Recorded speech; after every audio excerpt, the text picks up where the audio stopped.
വിലയേറിയ നാമത്തിന് മഹത്വം ഉണ്ടാകട്ടെ. അടുത്ത വേലയുമായി ഞങ്ങളെ ശ്രവിക്കുന്ന എല്ലാ പ്രിയപ്പെട്ടവർക്കും വേഗം വരുന്ന യേശുക്രിസ്തുവിന്റെ വിലയേറിയ നാമത്തിൽ സ്നേഹവന്ദനം. ഈ രാത്രിയിൽ വാസ്തവമായി ദൈവത്തിന്റെ പരിശുദ്ധാത്മാവ് നമ്മുടെ മധ്യത്തിൽ പ്രവർത്തിപ്പാനായിട്ട് പ്രാർത്ഥിക്കാം. പ്രിയപ്പെട്ട കേൾവിക്കാരോട് ഓർപ്പിക്കട്ടെ, എനിക്ക് എന്റേതായ സ്വന്തമായ ഒരു വ്യാഖ്യാനവുമില്ലേ, എനിക്കൊന്നും പ്രവചിച്ചു പറയുവാൻ നിവൃത്തിയില്ലേ. എന്നാൽ അതിന് ദൈവം എന്നെ അനുവദിച്ചിട്ടുമില്ല. എന്നാൽ ഒരു കാര്യം എനിക്ക് ചെയ്യുവാൻ കഴിയും. നൂറ്റാണ്ടുകൾക്ക് മുമ്പ് ദൈവം തന്റെ പ്രവാചകന്മാരെ അയച്ച്, തന്റെ അപ്പോസ്തലന്മാരെ അയച്ച് ഈ ലോകത്തിന്റെ ഭാവിയെ സംബന്ധിച്ചും മനുഷ്യന്റെ ഭാവിയെ സംബന്ധിച്ചും വളരെ വ്യക്തമായി ദൈവത്തിന്റെ വചനത്തിൽ അവൻ വെളിപ്പെടുത്തിയിട്ടുണ്ട്. കാലം വിവേചിച്ചറിയുവാൻ തക്കവണ്ണം കാര്യങ്ങളെ അവൻ നമ്മുടെ മുന്നിൽ അവതരിപ്പിച്ചിട്ടുണ്ട്. അതുകൊണ്ടാണ് നമ്മുടെ കർത്താവ് നമ്മോട് ആവശ്യപ്പെട്ടത്, നിങ്ങൾ ഉണർന്നിരുന്ന് പ്രാർത്ഥിക്കണം. മത്തായി സുവിശേഷം 24-ാം അധ്യായത്തിൽ കാലത്തിന്റെ അന്ത്യത്തെക്കുറിച്ച്, നിന്റെ വരവിനും ലോകാവസാനത്തിനും അടയാളമെന്തെന്ന് ശിഷ്യന്മാർ ചോദിച്ചപ്പോൾ അവൻ അവരോട് തിരുവായ്മൊഴിഞ്ഞ് അനേക കാര്യങ്ങൾ പറഞ്ഞിട്ട് കർത്താവ് പറഞ്ഞു, നിങ്ങൾ ഉണർന്നിരുന്ന് പ്രാർത്ഥിക്കണം. വാച്ച് ആൻഡ് പ്രേ. ഈ സംഭവങ്ങൾ നിങ്ങൾക്ക് വിലയിരുത്തുവാൻ കഴിയും. നിങ്ങളത് വാച്ച് ചെയ്യണം, നിങ്ങളത് അപഗ്രഥിക്കണം, നിങ്ങളത് ശ്രദ്ധിച്ചിട്ട് നിങ്ങൾ പ്രാർത്ഥിക്കണമെന്ന് കർത്താവ് പറയുകയുണ്ടായി. ഈ രാത്രിയിൽ ഞാൻ ചെയ്യുന്ന ഏക കാര്യം, യേശുക്രിസ്തു പറഞ്ഞ പോലെ ഈ കാലത്ത് സംഭവിക്കുന്ന അനേക വസ്തുക്കളെ ഒന്ന് ശ്രദ്ധിക്കുക മാത്രമാണ് ചെയ്തത്. പരിശുദ്ധാത്മാ മൂലം അത് ജനങ്ങൾക്ക് മനസ്സിലാകത്തക്കവണ്ണം ലളിതമായി നിങ്ങളുടെ മുന്നിൽ അവതരിപ്പിക്കുവാൻ ഞാൻ ശ്രമിക്കുകയാണ്. ഒരു സത്യം കൂടി ഓർപ്പിച്ചു കൊള്ളട്ടെ, കാലമധികം മുന്നോട്ട് പോകില്ലേ. യേശുക്രിസ്തുവിന്റെ വരവിന് മുമ്പ് നടക്കേണ്ട എല്ലാ പ്രവചനങ്ങളും ഒന്നുകൂടെ ഞാൻ പറയട്ടെ. ഈ കഴിഞ്ഞ നൂറ്റാണ്ടുകളിൽ വാസ്തവത്തിൽ നിവർത്തിക്കപ്പെടാതെ കിടന്ന പ്രവചനങ്ങൾ 2500-ഉം 2000-ഉം വർഷങ്ങൾക്ക് മുമ്പ് പ്രവാചകന്മാർ വെളിപ്പെടുത്തിയിരുന്ന പ്രവചനങ്ങൾ എത്രയോ നൂറ്റാണ്ട് നിവർത്തിക്കപ്പെടാതെ കിടന്നിട്ട് ഒരു സത്യം എന്റെ കേൾവിക്കാർ മനസ്സിലാക്കണം. എന്തുകൊണ്ടാണ് ഇതെല്ലാം ഈ തലമുറയിൽ നിവർത്തിക്കപ്പെടുന്നത്? ലോകത്തിന്റെ ആഗോളമായി ശ്രദ്ധിച്ചു നോക്കിയാൽ രാഷ്ട്രങ്ങളിൽ, സമൂഹങ്ങളിൽ എന്ന് വേണ്ട ഏത് തുറകളിൽ നമ്മൾ കടന്നു ചെന്നാലും അവസാന കാലത്ത് നിവർത്തിക്കപ്പെടേണ്ട ഈ പ്രവചനങ്ങൾ തിരുവചനത്തിൽ വാസ്തവത്തിൽ നിവർത്തിക്കപ്പെടാതെ കിടന്നത് ഒരുപോലെ ഒരേ സമയത്ത് ലോകത്തിന്റെ വിവിധ ഭാഗങ്ങളിൽ എന്തുകൊണ്ട് സംഭവിക്കുന്നു എന്ന് ചോദിച്ചാൽ, കർത്താവ് പറഞ്ഞതുപോലെ ഇത് സംഭവിച്ചു തുടങ്ങുമ്പോൾ നിങ്ങളുടെ വീണ്ടെടുപ്പ് അടുത്തിരിക്കാൻ തലകളെ ഉയർത്തുവാൻ യേശുക്രിസ്തു പറഞ്ഞു. എന്റെ കേൾവിക്കാരോട് ഞാൻ പറയട്ടെ, ഈ സംഭവങ്ങൾ ഒരു സത്യം വളരെ വ്യക്തമായി നമ്മെ ഓർപ്പിക്കുന്നു. അവൻ താമസിക്കാതെ മടങ്ങി വരും. യേശുക്രിസ്തു വന്ന് രാജ്യത്വം ഏറ്റെടുക്കും. നാം അതിനുള്ള ബന്ധത്തിൽ കഴിഞ്ഞ രാത്രി ഓർത്തു. ഏറ്റവും പ്രധാനപ്പെട്ട സംഭവം മധ്യപൂർവ്വ ദേശത്തിൽ കഴിഞ്ഞ 2000 വർഷങ്ങൾ ഇല്ലാതിരുന്ന, മറ്റു വിധത്തിൽ പറഞ്ഞാൽ ലോകത്തിൽ ചിതറിക്കപ്പെട്ട് കിടന്ന ഒരു രാഷ്ട്രം വീണ്ടും മടങ്ങി വന്നു. ലോകത്തിൽ വലിയൊരു പ്രശ്നമായി മാറി. രാഷ്ട്രീയ മണ്ഡലങ്ങളിൽ കോളിളക്കം സൃഷ്ടിച്ചു. മാത്രമല്ല, നമ്മൾ ഓർത്തതുപോലെ വാർത്താ മാധ്യമങ്ങളിൽ അവരെ കുറിച്ചുള്ള വാർത്തകൾ മുന്തി നിൽക്കുന്നു. അവരാഹപ്പാടെ ഒരു വിരോധാഭാസമാണ്. വെറുക്കപ്പെട്ട ഒരു രാജ്യമാണെങ്കിലും ആ രാജ്യത്തിന്റെ അനേക കാര്യങ്ങൾ, അവരുടെ ടെക്നോളജി, അവരുടെ മിലിറ്ററി സഹായങ്ങള്, അവരുടെ ടെക്നോളജികളും എന്ന് വേണ്ട കാർഷിക ടെക്നോളജി മുതലായ ലോകം മുഴുവൻ അവരിൽ നിന്ന് ഒപ്പിയെടുക്കുവാൻ ആഗ്രഹിക്കുമ്പോൾ, മെഡിക്കൽ ഫീൽഡിൽ അവർ കണ്ടെത്തിയ സാധനങ്ങൾ മനുഷ്യന്റെ ജീവന്റെ രക്ഷയ്ക്ക് വേണ്ടി ആഗ്രഹിക്കുമ്പോൾ, ഒരു കാര്യം ദൈവത്തിൽ ഓർപ്പിച്ച പോലെ ഇതൊരു അത്ഭുതമാണ്. This is A wonder. വാസ്തവത്തിൽ ആ രാഷ്ട്രം ഒരു വണ്ടറാണ്. കാരണം ലോകം മുഴുവൻ അവർക്ക് ശത്രുതയാണ്.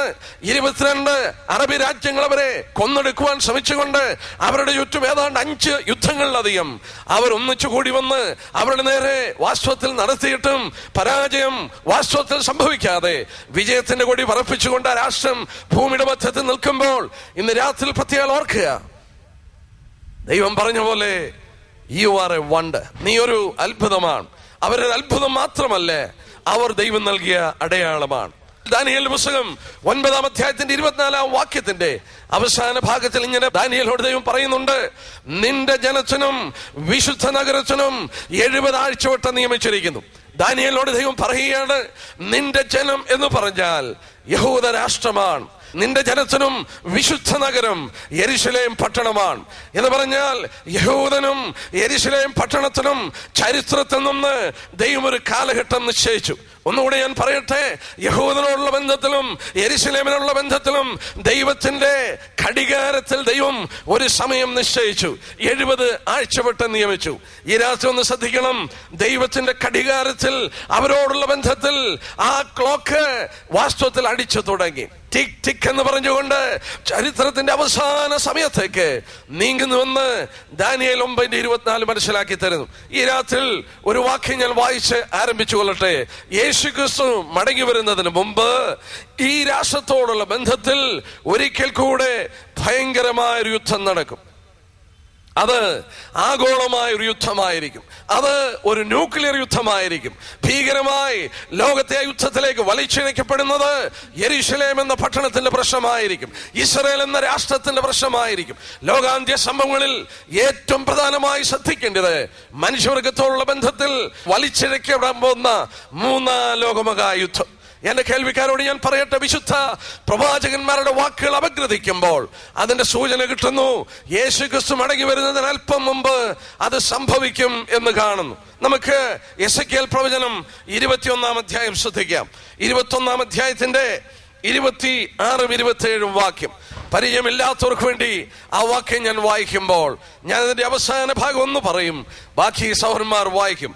അതിന് അവകാശമുള്ളവൻ വരുവോളും അതില്ലാതിരിക്കും, അവന് ഞാനത് കൊടുക്കും. ഇനി നമുക്കത് വായിക്കാം. 26-27 വാക്യം. യഹോവയായ കർത്താവ് ഇപ്രകാരം അരുളി ചെയ്യുന്നു, ഞാൻ മകുടം നീക്കി കിരീടം എടുത്തു കളയും, അതങ്ങനെ ഇരിക്കുകയില്ല. ഞാൻ താണതിനെ ഉയർത്തുകയും ഉയർന്നതിനെ താഴ്ത്തുകയും ചെയ്യും. ഞാൻ അതിനെ ഉന്മൂലനാശം വരുത്തും. അതിന് അവകാശമുള്ളവൻ വരുവോളം അത് ഇല്ലാതെ ഇരിക്കും, അവന് ഞാൻ അത് കൊടുക്കും. അതിന് അവകാശമുള്ളവൻ വരുന്നതിന് മുമ്പ് ലോക ഭരണകൂടങ്ങളിൽ വലിയ മാറ്റങ്ങൾ സംഭവിക്കും. ഇവിടെ വായിക്കുന്ന ശ്രദ്ധിക്കുക, ഞാൻ മകുടം നീക്കി കിരീടം എടുത്തു കളയും, ഞാൻ രാജഭരണങ്ങൾ അവസാനിപ്പിക്കും, ടർബൻ വെച്ച് ഭരിച്ച ജനങ്ങളെ ഞാൻ മാറ്റും. ഈ രാത്രിയിലൊന്ന് ഓർത്തു നോക്കിയേ, 1947 ഇന്ത്യ സ്വതന്ത്രം പ്രാപിക്കുമ്പോൾ 625 നാട്ടുരാജാക്കന്മാർ നമ്മുടെ രാജ്യത്തെ ഭരിച്ചു. ഈ രാത്രി ഒന്ന് ചിന്തിച്ചു നോക്കുക, ബുദ്ധിയുള്ളവരെന്ന് ചിന്തിച്ചു നോക്കിയേ. യേശുക്രിസ്തു വരുന്നതിന് മുമ്പ് ദൈവം വെളിപ്പെടുത്തി മകുടം നീക്കി കിരീടം എടുത്തു കളയും. 625 നാട്ടുരാജാക്കന്മാർ ഇന്ത്യയെ ഭരിച്ചിരുന്നെങ്കിൽ അവരുടെ കിരീടങ്ങളും മകുടങ്ങളും കാണണമെങ്കിൽ ഇന്ത്യയിലുള്ള മ്യൂസിയങ്ങളിൽ പോകണം. ദൈവം എത്രയോ നൂറ്റാണ്ടുകൾക്ക് മുമ്പ് പറഞ്ഞു, രാജഭരണമല്ലാതെ മറ്റൊന്നും ചിന്തിപ്പാൻ നിവൃത്തിയില്ലാതിരുന്ന കാലഘട്ടങ്ങളിൽ ദൈവം പറഞ്ഞു, ഞാൻ ഉയർന്നതിനെ താഴ്ത്തി താണതിനെ ഉയർത്തും. രാജാക്കന്മാരെ ഉയരത്തിൽ നിന്ന് ഞാൻ താഴെ ഇറക്കിയിട്ട് താഴെയുള്ളവരെ ഉയരത്തിലേക്ക് ഞാൻ കയറ്റും. എല്ലാ കേൾവിക്കാരെ, ലോകത്തിലാകമാനം ജനാധിപത്യ ഭരണത്തിന്റെ ഫലമായി താഴെയുള്ളവരെ മുകളിലോട്ട് കയറ്റിയപ്പോൾ മുകളിലുള്ളവരെ ദൈവം താഴോട്ട് ഇറക്കി. എത്രയോ നൂറ്റാണ്ട് മുമ്പ് ദൈവം അത് പറഞ്ഞു. എന്നാൽ ചരിത്രം വീണ്ടും അപഗ്രഥിച്ചാൽ ഇത് സംഭവിച്ചത് 2 ലോകമഹായുദ്ധങ്ങളുടെ ശേഷമാണ്. ഒന്നുകൂടെ പറയട്ടെ, 2 ലോകമഹായുദ്ധം. 3ാമത്തെ ലോകമഹായുദ്ധത്തെ കുറിച്ചും ഇവിടെ സൂചനയുണ്ട്. കഴിഞ്ഞ രാത്രി ഞാൻ പറഞ്ഞു, കാലത്തിന്റെ അന്ത്യം ആരംഭിക്കുന്നത്, അവസാന കാലഘട്ടം ആരംഭിക്കുന്നത് 1ാം ലോകമഹായുദ്ധത്തോടു കൂടിയാണ്. എങ്ങനെ മനസ്സിലാക്കാൻ സാധിക്കും? മത്തായിയുടെ സുവിശേഷം 24-ാം അധ്യായത്തിന്റെ 6-7 വാക്യം വായിച്ചാൽ അറിയാം. സമയത്തിന്റെ പരിധി കൊണ്ട് ഞാൻ വായിക്കുന്നില്ല. നിങ്ങൾ യുദ്ധങ്ങളെ കുറിച്ച് കേൾക്കും, യുദ്ധശ്രുതികളെ കുറിച്ച് കേൾക്കും, ചഞ്ചലപ്പെടാതിരിപ്പീൻ, അത് അവസാനമല്ല. എന്നാൽ ദൈവപുത്രൻ മറ്റൊരു യുദ്ധം ചൂണ്ടിക്കാണിച്ചു.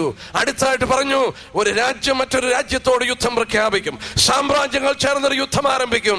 ഇത് ഈറ്റുനോവിന്റെ ആരംഭമാണ്. ഒന്നുകൂടെ വാക്യം പറയട്ടെ, ഒന്നുകൂടെ ഞാൻ ഓർപ്പിക്കട്ടെ, യുദ്ധങ്ങളെ കുറിച്ചും യുദ്ധശ്രുതികളെ കുറിച്ച് കേൾക്കും, അത് അവസാനമല്ല. മനുഷ്യ ചരിത്രം യുദ്ധത്തിന്റെ ചരിത്രമാണ്. മനുഷ്യൻ സമാധാനമായി ജീവിച്ചിട്ടില്ല.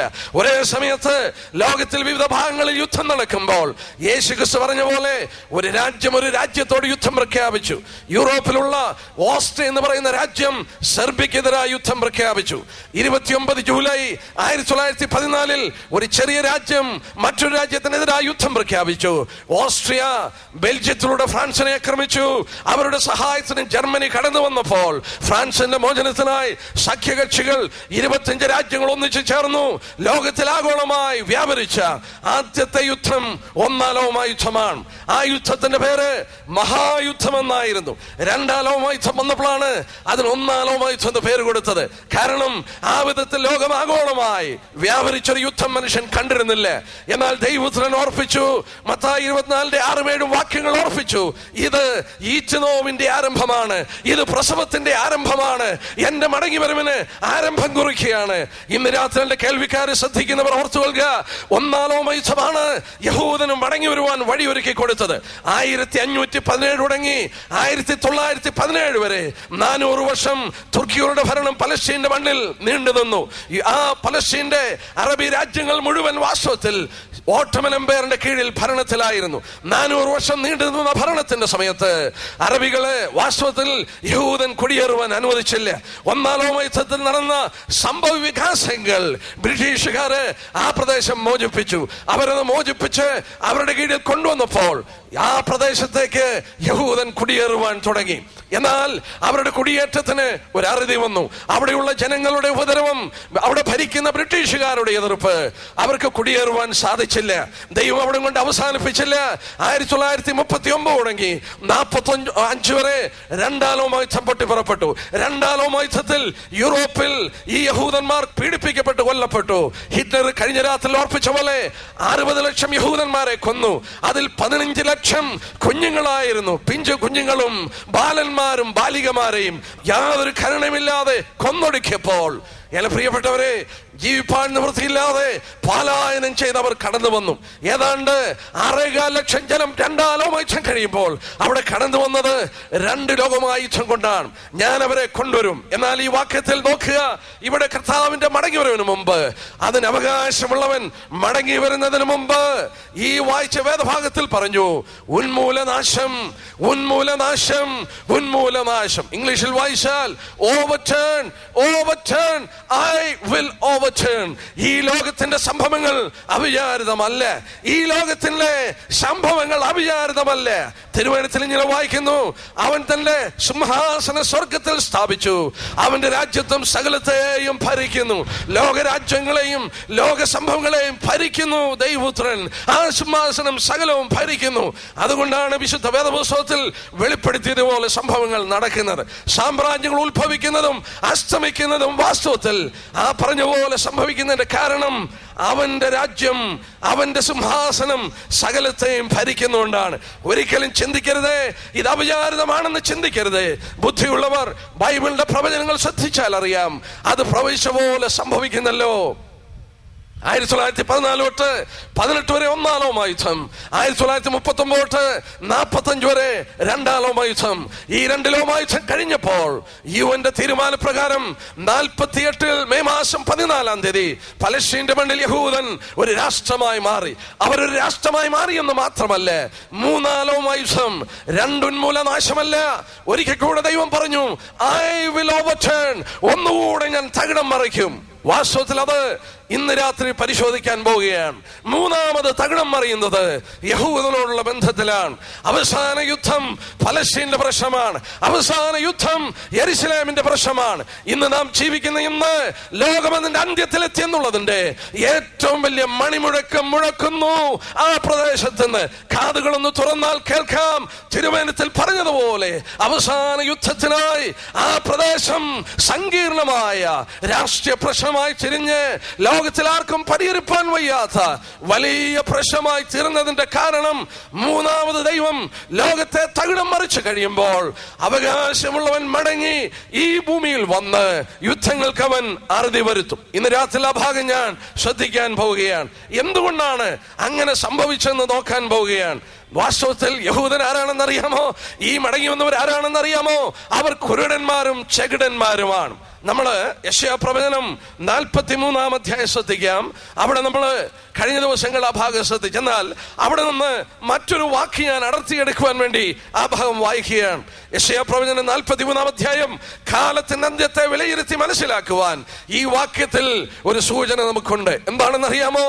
അതിന്റെ 5 തൊട്ടുള്ള വാക്യം, ലോകത്തിന്റെ നാനാ കോണിൽ നിന്നും ദൈവം അവരെ മടക്കി കൊണ്ടുവരുന്നു. എന്നാൽ അതിന്റെ 8-ാം വാക്യം മാത്രം വായിക്കാം.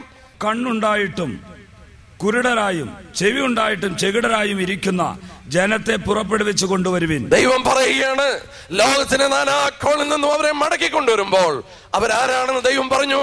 കണ്ണുണ്ടായിട്ടും കുരുടന്മാർ, ചെവി ഉണ്ടായിട്ടും ചെകിടന്മാർ. എസെക്കിയേൽ 12:2 ഒന്ന് വായിച്ചാട്ടെ. അവർ ചെകിടന്മാരും കുരുടന്മാരുമായി, ആൽപ്പിക അന്ധരായി, തിരിച്ചറിയുവാൻ നിവൃത്തിയില്ലാതായി. ദൈവപുത്രന്റെ ശബ്ദം അവരുടെ കാതുകളിൽ വീണു, അവർക്കത് തിരിച്ചറിയുവാൻ കഴിഞ്ഞില്ലേ. അവന്റെ അത്ഭുതങ്ങൾ അവർ കണ്ടു, അവർക്ക് മനസ്സിലാക്കാൻ സാധിച്ചില്ലേ. ആൽപ്പിക അന്ധരും ആൽപ്പിക ചെകിടരുമായി അവരെയാണ് ദൈവം വീണ്ടും കൂട്ടിക്കൊണ്ടുവന്നത്. എസെക്കിയേൽ 12:2. മനുഷ്യപുത്ര, നീ മത്സരഗൃഹത്തിന് നടുവിൽ പാർക്കുന്നു. കാണുവാൻ കണ്ണുണ്ടെങ്കിലും അവർ കാണുന്നില്ല, കേൾപ്പാൻ ചെവി ഉണ്ടെങ്കിലും അവർ കേൾക്കുന്നില്ല. അവർ മത്സരഗ്രഹം റിബലിയസ് സത്യത്തോട് മറുതലിക്കുമ്പോൾ ഹൃദയത്തിന്റെ വെളിച്ചം മങ്ങും. സത്യത്തോട് മറുതലിക്കുമ്പോൾ ഈ രാത്രി കേൾക്കുന്ന കേൾവിക്കാരോട് പറയട്ടെ, ദൈവം നിങ്ങളോട് സംസാരിക്കും, പരിശുദ്ധാത്മാവ് നിങ്ങളോട് സംസാരിക്കും. എബ്രായലേഖനത്തിൽ ഇങ്ങനെ വായിക്കുന്നു, നിങ്ങൾ അവന്റെ ശബ്ദം കേൾക്കുന്നെങ്കിൽ മരുഭൂമിയിലെ മസാനാളിനെ പോലെയും നിങ്ങളുടെ ഹൃദയത്തെ കഠിനപ്പെടുത്തരുത്. ദൈവജനത്തിനും അത് സംഭവിക്കാം, എന്റെ വാക്കുകൾ കേൾക്കുന്നവർക്ക് അത് സംഭവിക്കാം. യഹൂദന് അത് സംഭവിച്ചു. അവരുടെ വാക്കുകൾ അവരുടെ ഹൃദയം കഠിനപ്പെടുത്തി. ദൈവവചനത്തിന് മുന്നിൽ വിറയ്ക്കുന്നവരും വിനയപ്പെടുന്നവരും ഹൃദയത്തിൽ താഴ്ത്തുന്നവർക്കും മാത്രമേ ദൈവം വെളിച്ചം കൊടുക്കുകയുള്ളൂ. അല്ലെങ്കിൽ ഇവിടെ വായിക്കുന്ന പോലെ ഹൃദയം കഠിനപ്പെടും. 81 സങ്കീർത്തനം ദൈവം തന്നെ പറയുന്നുണ്ട്, അയ്യോ എന്റെ ജനം എന്റെ വാക്ക് കേട്ടിരുന്നെങ്കിൽ ഞാൻ അവരെ മേൽത്തരമായ ഗോതമ്പ് കൊണ്ട് പോഷിപ്പിച്ചേനെ. ദൈവം എന്താ പറയുന്നത്? അവരുടെ സ്വന്തം ആലോചന പ്രകാരം നടപ്പാൻ ഞാൻ അവരെ ഹൃദയകാഠിന്യത്തിന് ഏൽപ്പിച്ചു. ദൈവത്തിന്റെ ശബ്ദം കേൾപ്പാൻ മനസ്സില്ലാത്ത യഹൂദൻ, മത്സരഗൃഹമുള്ളവൻ. ഇവിടെ വായിച്ചു, അങ്ങനെയുള്ളവർ നമ്മുടെ കർത്താവ് ഈ ഭൂമിയിൽ വന്നു, യേശുക്രിസ്തു ഇവിടെ വന്നു. കർത്താവ് ഈ ഭൂമിയിൽ വന്നു, അവർക്ക് ലഭിക്കാവുന്ന വെളിച്ചത്തിൽ ഏറ്റവും വലിയ വെളിച്ചം. എന്നാൽ നോക്കിയേ, ലൂക്കോസിന്റെ സുവിശേഷം 19-ാം അധ്യായം നോക്കിയാട്ടെ. നമ്മുടെ കർത്താവിന്റെ വാക്കുകൾ തന്നെ നമുക്കൊന്ന് പരിശോധിച്ചു നോക്കാം. ലൂക്കോസിന്റെ സുവിശേഷം 19-ാം അധ്യായത്തിന്റെ അതിന്റെ 41 വാക്യം നോക്കിയാട്ടെ. അവൻ നഗരത്തിനെ സമീപിച്ചപ്പോൾ അതിനെ കണ്ട് അതിനെക്കുറിച്ച് കരഞ്ഞു. ഈ നാളിൽ നിന്റെ സമാധാനത്തിനുള്ളത് നീയും അറിഞ്ഞുവെങ്കിൽ കൊള്ളാമായിരുന്നു. ഇപ്പോഴോ അത് നിന്റെ കണ്ണിന് മറഞ്ഞിരിക്കുന്നു. നിന്റെ സന്ദർശനകാലം നീ അറിയാതെ നിന്റെ ശത്രുക്കൾ നിനക്ക് ചുറ്റും വാടകോരി നിന്നെ വളഞ്ഞ് 4 പുറത്തും ഞെരുക്കി നിന്നെയും നിന്നിലുള്ള നിന്റെ മക്കളെയും നിലത്ത് തള്ളിയിട്ട് നിങ്ങൾ കണ്ണിൽമേ കല്ല് ശേഷിപ്പിക്കാതിരിക്കുന്ന കാലം നിനക്ക് വരും. എന്റെ പ്രിയപ്പെട്ട കേൾവിക്കാരെ, ആ വാക്ക് വിശദമായി വളരെ സമയങ്ങളെടുത്ത് വിശദീകരിക്കാൻ കഴിയും. ഞാൻ ഒരു വാക്കിൽ അത് പറഞ്ഞു നിർത്തട്ടെ. അവരുടെ അവിശ്വാസത്തിന്റെ ക്ലൈമാക്സ്, അവരുടെ അന്ധതയുടെ ഏറ്റവും വലിയ ക്ലൈമാക്സ്, അവർക്ക് വേണ്ടി വാഗ്ദത്തം ചെയ്ത യേശുക്രിസ്തു അവരുടെ മധ്യത്തിൽ വന്നു. കർത്താവ് തന്നെ അവരോട് പറഞ്ഞു, ഇത് നിന്റെ കണ്ണിന് മറിഞ്ഞിരിക്കുന്നു. നിന്റെ സന്ദർശനകാലം നീ അറിയുന്നില്ലേ? നിന്റെ സമാധാനത്തിലുള്ളത് നീ അറിഞ്ഞിരുന്നെങ്കിൽ കൊള്ളായിരുന്നു. അത് നിന്റെ കണ്ണിന് മറിഞ്ഞിരിക്കുന്നുണ്ട്. നിന്റെ ശത്രുക്കൾ നിനക്ക് ചുറ്റും വാടകോരും, നിന്നെ നശിപ്പിച്ചു കളയും, നിന്റെ മക്കളെ കൊന്നുകളയും, നിന്നെ 4 പുറത്തും ചെതറിച്ചു കളയും. വാസ്തവത്തിൽ അവർക്കിത് സംഭവിച്ചത് ഈ അന്ധത മൂലമാണെന്ന് ഓർക്കുക. ഞാൻ ഒന്നുകൂടെ വായിക്കട്ടെ. ഇത് വളരെ പ്രധാനപ്പെട്ട ഒരു വേദഭാഗം. യെശയ്യാ പ്രവചനം 6-ാം അധ്യായം എടുക്കാം. യെശയ്യാ പ്രവചനം 6-ാം അധ്യായം. എന്റെ കേൾവിക്കാരൊന്ന് ശ്രദ്ധിക്കണം. ദൈവം ഇവിടെ പറഞ്ഞു നോക്കുക. അതിന്റെ 10 തൊട്ടുള്ള വാക്യം ഒന്ന് വായിക്കാം. വളരെ പ്രാധാന്യത ഉള്ളതുകൊണ്ട് അവിടെ വായിക്കുകയാണ്. ഈ ജനം കണ്ണുകൊണ്ട് കാണുകയോ ചെവി കൊണ്ട് കേൾക്കുകയോ ഹൃദയം കൊണ്ട് ഗ്രഹിക്കുകയോ മനസ്സ് തിരിഞ്ഞ് സൗഖ്യം പ്രാപിക്കുകയോ ചെയ്യാതിരിക്കേണ്ടതിന് നീ അവരുടെ ഹൃദയം തടിപ്പിക്കുകയും അവരുടെ ചെവി മന്ദമാക്കുകയും അവരുടെ കണ്ണ് അടച്ചു കളയുകയും ചെയ്യുക. അടുത്ത വാക്യം നോക്കി. കർത്താവേ, എത്രത്തോളം എന്ന് ഞാൻ ചോദിച്ചതിന് അവൻ, പട്ടണങ്ങൾ നിവാസികളില്ലാതെയും വീടുകൾ ആളില്ലാതെയും ശൂന്യമായി ദേശം തീരെ പാഴായി പോകുകയും യഹോവ മനുഷ്യരെ ദൂരത്ത് അകറ്റി ദേശത്തിന്റെ നടുവിൽ വലിയൊരു നിർജ്ജന പ്രദേശം ഉണ്ടാക്കുകയും ചെയ്യുവോളം തന്നെ എന്ന് ഉത്തരം പറഞ്ഞു. ആ വാക്യം ഒന്ന് ശ്രദ്ധിച്ചാട്ടെ. അവർ ദൈവശബ്ദത്തിന് മറുതലിച്ചപ്പോൾ അവരുടെ ഹൃദയം കഠിനപ്പെട്ട് അന്ധരായപ്പോൾ ഇവിടെ വായിക്കുന്നു, അവരുടെ കണ്ണുകൾ അവരുടെ ചെവിയും ദൈവം അടച്ചു കളഞ്ഞു, ന്യായവിധിയായി അടച്ചു കളഞ്ഞു. എന്നാൽ പ്രവാചകൻ ചോദിച്ചു, കർത്താവേ, എത്രത്തോളം ഈ വിധത്തിൽ അവരെ എത്രത്തോളം നീ അന്ധനാക്കി തീർക്കും, എത്രത്തോളം അവരെ ചെകിടരാക്കി തീർക്കും? അടുത്ത ഭാഗം ശ്രദ്ധിച്ചാട്ടെ. ഈ രാത്രിയുടെ കേൾവിക്കാരൊന്ന് ശ്രദ്ധിച്ചാട്ടെ. എന്ന് ഞാൻ ചോദിച്ചപ്പോൾ അവൻ പറഞ്ഞ വാക്ക്, ദൈവം പറഞ്ഞ വാക്ക്, പട്ടണങ്ങൾ നിവാസികളില്ലാതെയും വീടുകൾ ആളുകളില്ലാതെയും ദേശം പാഴായി പോകുകയും മനുഷ്യരെ ദൂരെ അകറ്റി ദേശത്തിന്റെ നടുവിൽ വലിയൊരു നിർജ്ജന ഉണ്ടാക്കുകയും ചെയ്യുവോളം. എത്ര സത്യമാണ്! ഈ രാത്രി ഞാൻ ഓർപ്പിക്കട്ടെ, ഇത് എത്ര സത്യമാണ്. കർത്താവേ, എത്രത്തോളം നീ ഇവരുടെ കണ്ണടച്ച്, നീ ഇവരുടെ ചെവി ചെകിടാക്കി, നിന്റെ ന്യായവിധി മൂലം അവരെ അന്ധരും കുരുടരുമാക്കിയത് എത്രത്തോളം എന്ന് ചോദിച്ചപ്പോൾ, ന്യായവിധി അവർക്ക് വരണം, അവരുടെ ദേശം ശൂന്യമാകണം, അവരുടെ ആളുകൾ, നാം ഇവിടെ വായിക്കുന്നു, ദൂരത്തകറ്റണം, അവരുടെ വീടുകൾ ശൂന്യമാകണം, ആളില്ലാതെ. അത് സംഭവിക്കുന്നതിന് മുമ്പ് ദൈവപുത്രൻ മത്തായി 23 പറഞ്ഞു, നിങ്ങളുടെ ഭവനം ശൂന്യമാകും. അതിന്റെ എല്ലാം അടിസ്ഥാന കാരണം ദൈവം കൊടുത്ത വെളിച്ചം അവർ തിരസ്കരിച്ച് അന്ധരായതുകൊണ്ടാണ്. ഇവിടെ വായിക്കുന്നു, ദൂരത്തവരെ അകറ്റുവോളും. ഈ രാത്രി ഞാൻ ചോദിക്കട്ടെ, ഈ കൊച്ചിയിലും കൊടുങ്ങല്ലൂരും മാളയിലും യഹൂദമെന്ന് പാർത്തപ്പോൾ ഈ വാക്കുകൾ എത്ര ആശ്ചര്യമായി നിവർത്തിക്കപ്പെട്ടു.